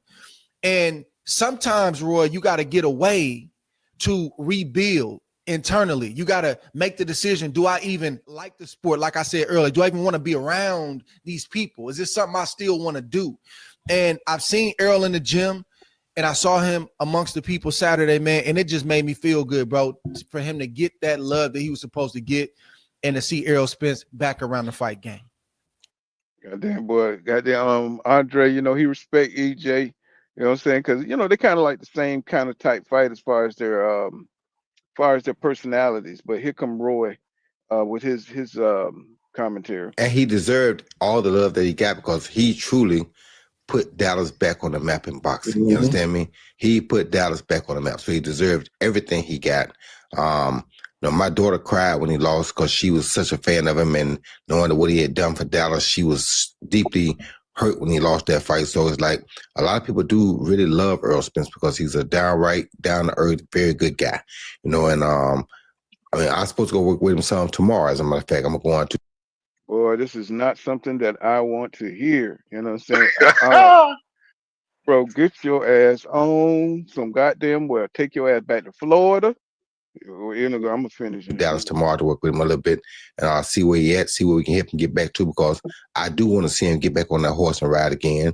Those fans at that fight the weekend, they want to see him get back on that horse and ride again. Yes. So if anything we can do to help him out, I'm gonna go see what I can do to help get him back on the horse. And like I said, I don't have to be his trainer. I just want to help him get going and see what he can do. If he likes it, cool, just get back up.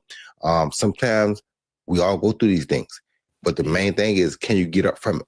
You're not judged by how you go down, it's how you get up. So all of us want to see him get up. And if he just had one more fight just for the fun of it, just say, okay, I'm going to go out on my shield, I'm going to go out right, I'm cool with that too. But I am going to definitely go. I'm going to go help him out tomorrow, start working with him. I'm going to try to give him a couple of days of work, see where he at, and help him try to make a good, smart decision. And if he got it, he going to go with it. I'm sure he wouldn't come to that arena if he wasn't thinking about it. So he was lit up in that arena. He loved that fan support. You could tell he was in his elements, and that made me happier than anything because he was glowing in that element. That means he still got it, and he wants to be in the element again. And Ortiz knows that too. So you know that's Roy Jones. You know what I'm saying? He's trying to worm his way into the limelight. You know, I just want him to get out the way. You know, so I just don't think he's. I just don't think he's coach or trainer material, and man, I just think that'd be so detrimental to EJ. You know what I'm saying? If he try to get anything from Roy Jones Jr. Now, as far as a pep coach, you know what I'm saying? That's what I'm saying, Roy obviously got a lot of charisma and stuff like that, but man, them boxing training skills is trash, bro. Them training skills is trash. Yeah. I think. Go ahead.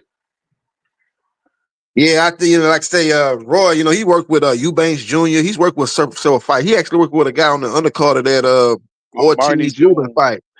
And that guy, yeah, and that guy he worked with last Saturday, that guy got beat. He got knocked out. The guy he worked with was on the undercard of that Ortiz Lubin fight. So, his track record is not as great as a trainer.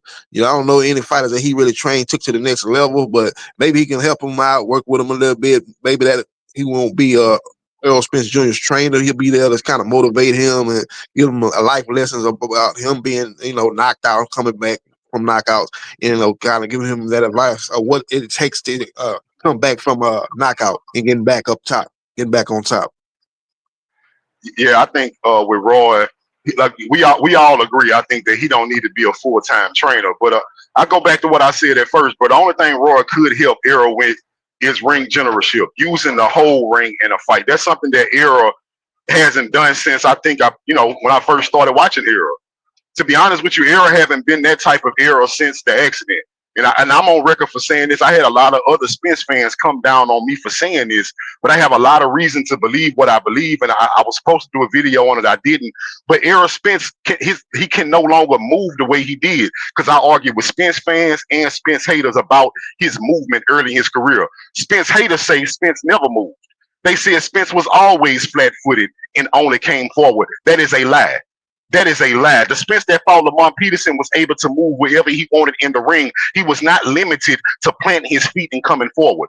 Now, I do believe after the accident, whatever got broken, whatever got damaged on Spence, it had a lot to do with his mobility. Because after the Danny Garcia fight, I did see some of that same mobility. But for all I know, the man also told us that every day he was in pain. For all I know, it hurts him to move like that, and he is most comfortable fighting the way he did against Ugas. Because contrary to popular belief, that Ugas performance was not the best performance that Spence ever put on. Did he get the job done? Did he hit hard? Was he aggressive? Yes, it was aesthetically pleasing to people that wanted to see brutality. But to somebody who watched Spence and knows the full arsenal of a prime Errol Spence, that was not a prime Errol Spence performance.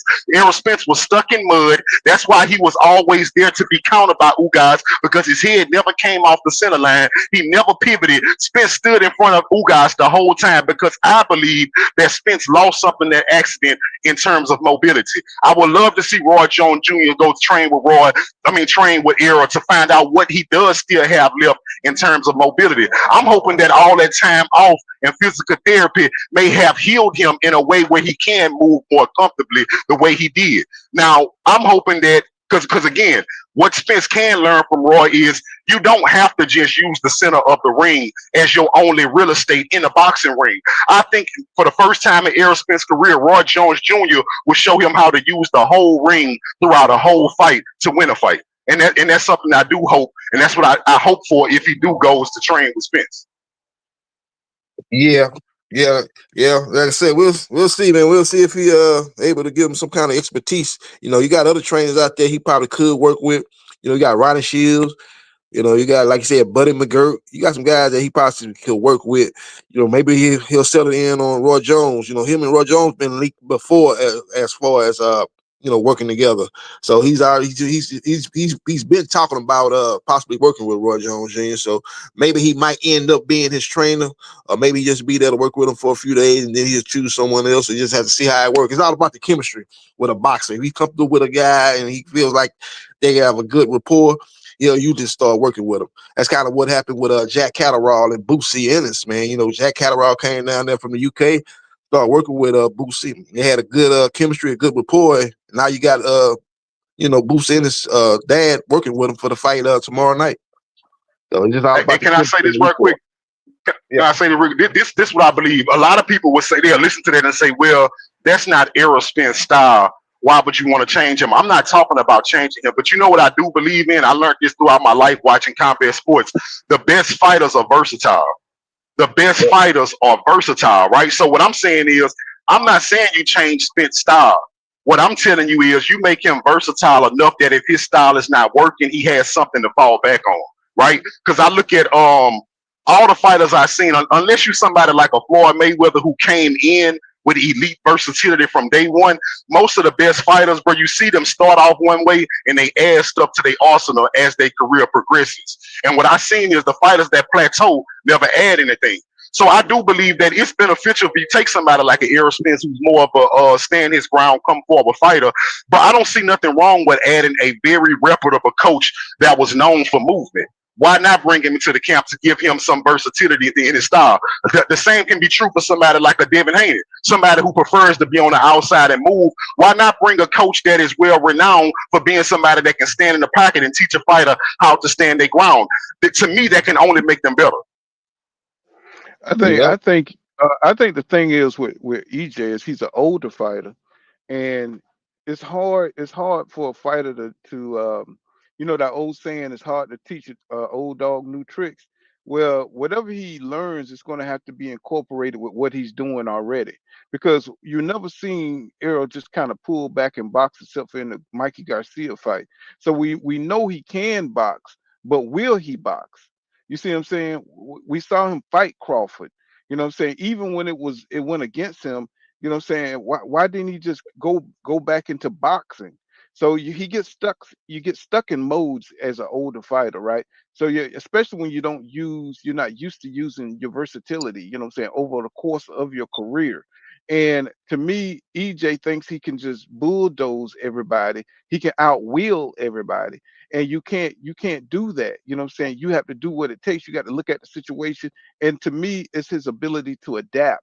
that's the problem. You know what I'm saying? Because his mentality is to search and destroy and put pressure on you and squeeze you up out of there. You know what I'm saying? That's impress you up out of there. That's what he wants to do. And that's the way he wants to do it instead of breaking you down little bit by little bit like he did Mikey Garcia. So I know he can box. I know he has a high boxing IQ. It's just that he's not accustomed to boxing. And he's had to get a coach that can get him back on that. You know what I'm saying? Because a lot of these guys are versatile, believe it or not, but they're just not. They don't use those skills. Those his boxing skills are what dormant. They're dormant because he's an Olympian, right? There's dormant. So we saw what he can do. We know he got all kind of different skills that he can use. He just doesn't use them. You know what I'm saying? And he needs to start incorporating the boxing into his pressure style. But I don't know if it's too late for him, you know what I'm saying, now, because he always made things so simple by just pressing the fighter and pressing them out. Everything is about brawling, everything is about going out there and just going head to head. And that's why the Virgil Ortiz, believe it or not, that Virgil Ortiz Jr. fight would be actually pretty good if he's in top shape and he can get the rust out. That would actually be a pretty good goddamn fight. But um, he needs to get back to boxing, you know what I'm saying? And if you don't bring those boxing skills, it's going to be really hard for him to be successful. You know what I'm saying? Against younger men, tougher men, men that got more punch resistance than him. And he might have more talent, but he don't have the other intangibles to, saying keep him, competitive. You know what I'm saying? Because he just done got broke down over time. You know what I'm saying? For so long, he done got broke down in all those wars and stuff. And we could be looking at like a Lubin type situation. And that's my man. I hate saying shit like that. That's my man. And but like you say, King Judah, if the rest has done him well and he's all healed up on the inside, you know what I'm saying? Maybe he's ready for, he's got his second win, and maybe we're gonna see a whole new rebirth, a whole new rebirth of EJ. You know what I'm saying? Maybe he's gonna come out there and be even more dominant. You know what I'm saying? Maybe we don't even know if Blu-ray done came back round. You know what I'm saying? We don't know what he got planned. But if he do that, you know what I'm saying? We just got to see what he looked like in his next fight. But look like they shut down. They shut down the Fedora fight. You know what I'm saying? Now they shut down. He's starting to look like Keith Thurman out here, you know what I'm saying? Where all his fights are getting pushed back or set back. And so, we got to see. Maybe he needs to re-sign with PBC. I don't know what he got to do. But he needs to get active, for one. Maybe not against the top guys that are active right now. Maybe I know he don't like to take tune-ups. That's his big thing. He don't like to take tune-ups.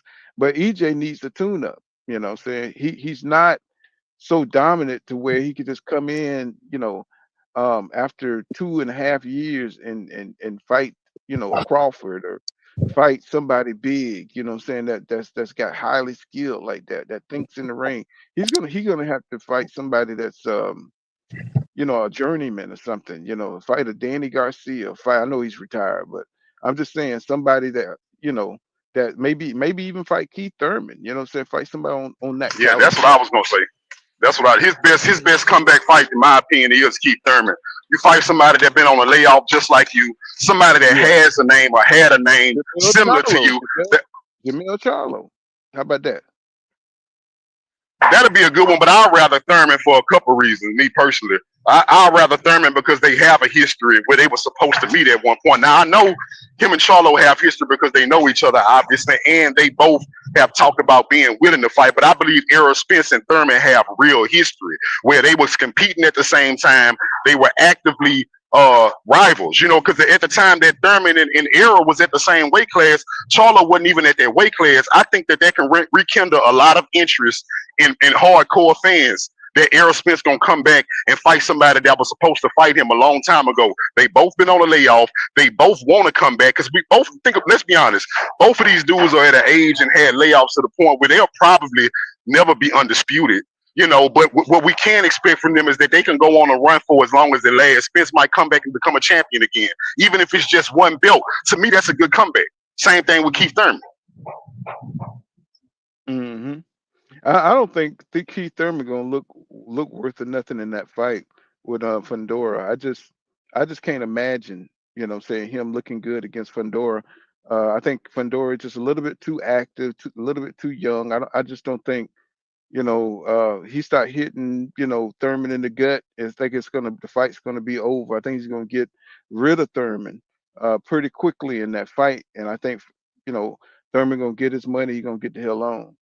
Say for another 3 years, and he might even start doing some commentating, I'm saying. I just don't take him seriously at the 154 division. You saw what Danny Garcia did, and then I'm saying, you seen how his career ended, and he went off into the sunset.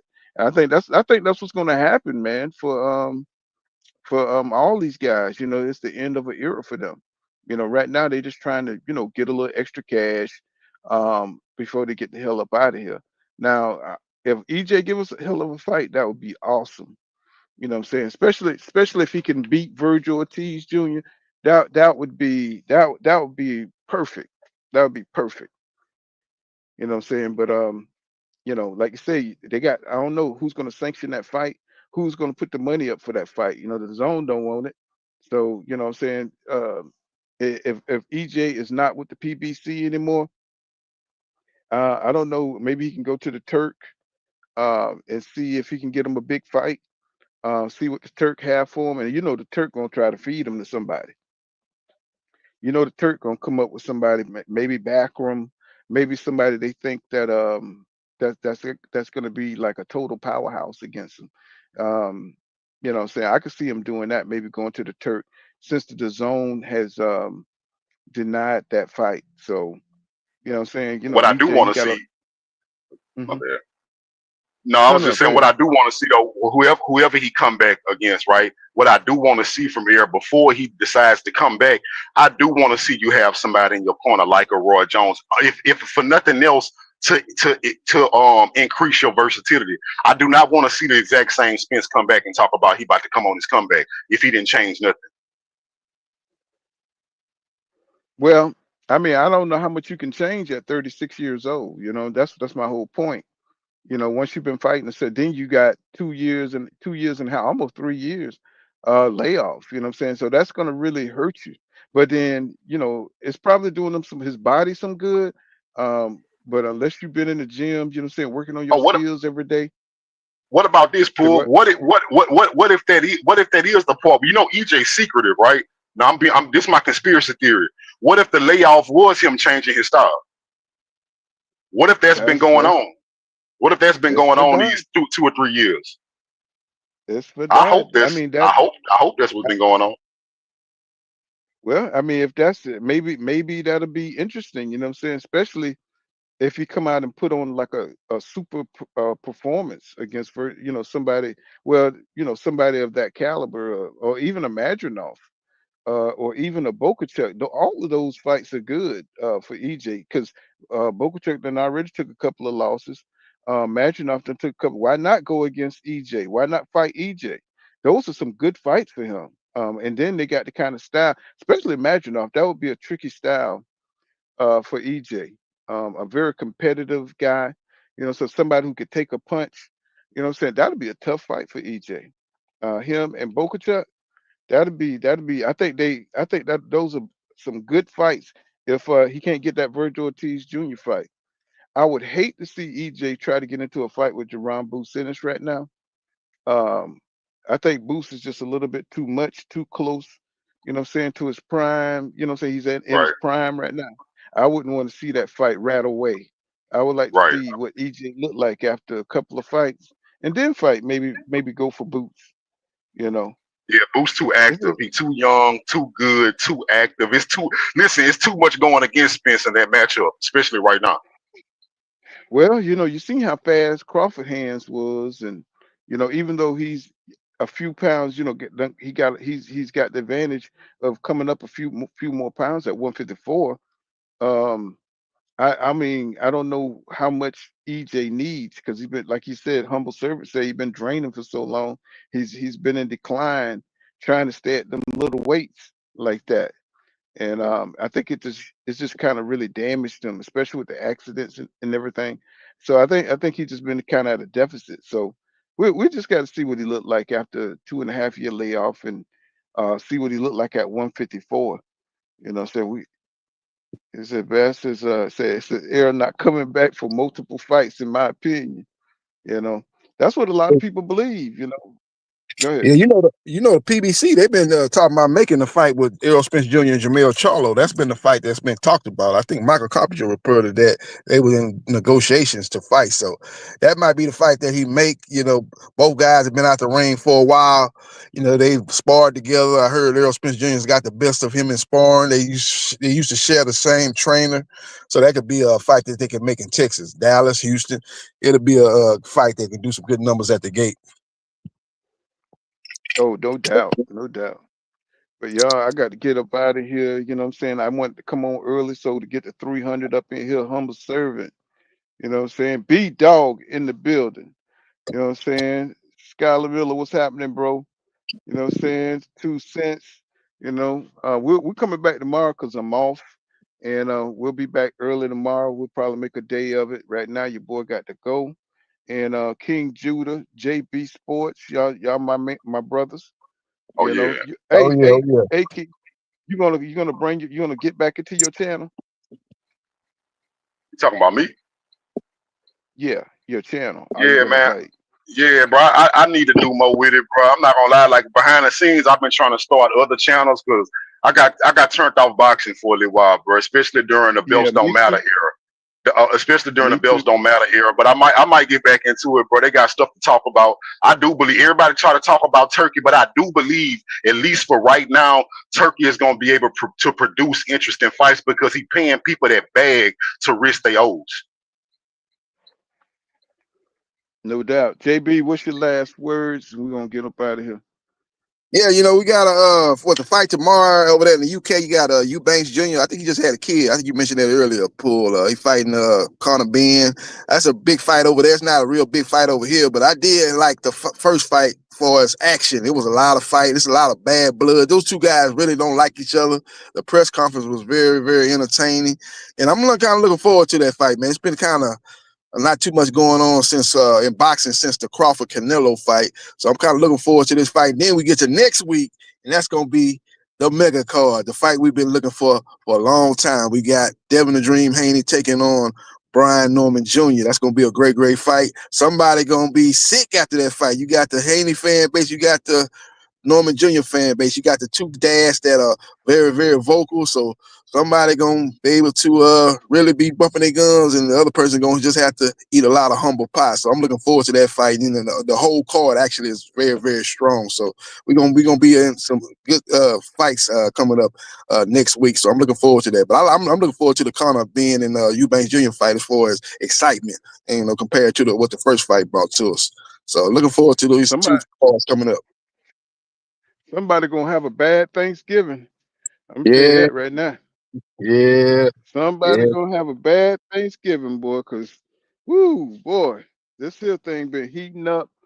Devin Haney, you know what I'm saying, it really working out, really focusing in on all his skills, and you know what I'm saying, trying to beat Brian Norman. I really don't even understand how he became such a big rival, but man, this fight here got a life of its own. Um, I think this is going to get both of these guys taken to a whole nother level, even if they lose. You know what I'm saying? Even if Devin loses or Brian Norman, you're going to have to respect it, because I think this is going to be that kind of fight. You know what I'm saying? Where these guys have to dig deep, and these guys going to have to leave it all in the ring to beat each other. So, yes, sir. You know what I'm saying? I'm going to look forward to it. You already know it. I don't know if I might have to come back on for that Eubanks fight. You know what I'm saying, this weekend. I might have to come back on, and I don't know about doing the goddamn prelim cards anymore. I failed for that shit the last time, and y'all saw it was horrible. It was horrible. You know what yeah. I'm saying? Jack Those fights. Catterall fight. Yeah, Catterall fighting that guy Escrow. That guy Escrow beat the guy that was undisputed at 140. The guy that Teofimo Lopez beat. His name escaped me. He retired when he had eye injury. He retired. What was the guy that was undisputed at 140 from the UK? Beat Regis Prograves. I can't remember his name right now.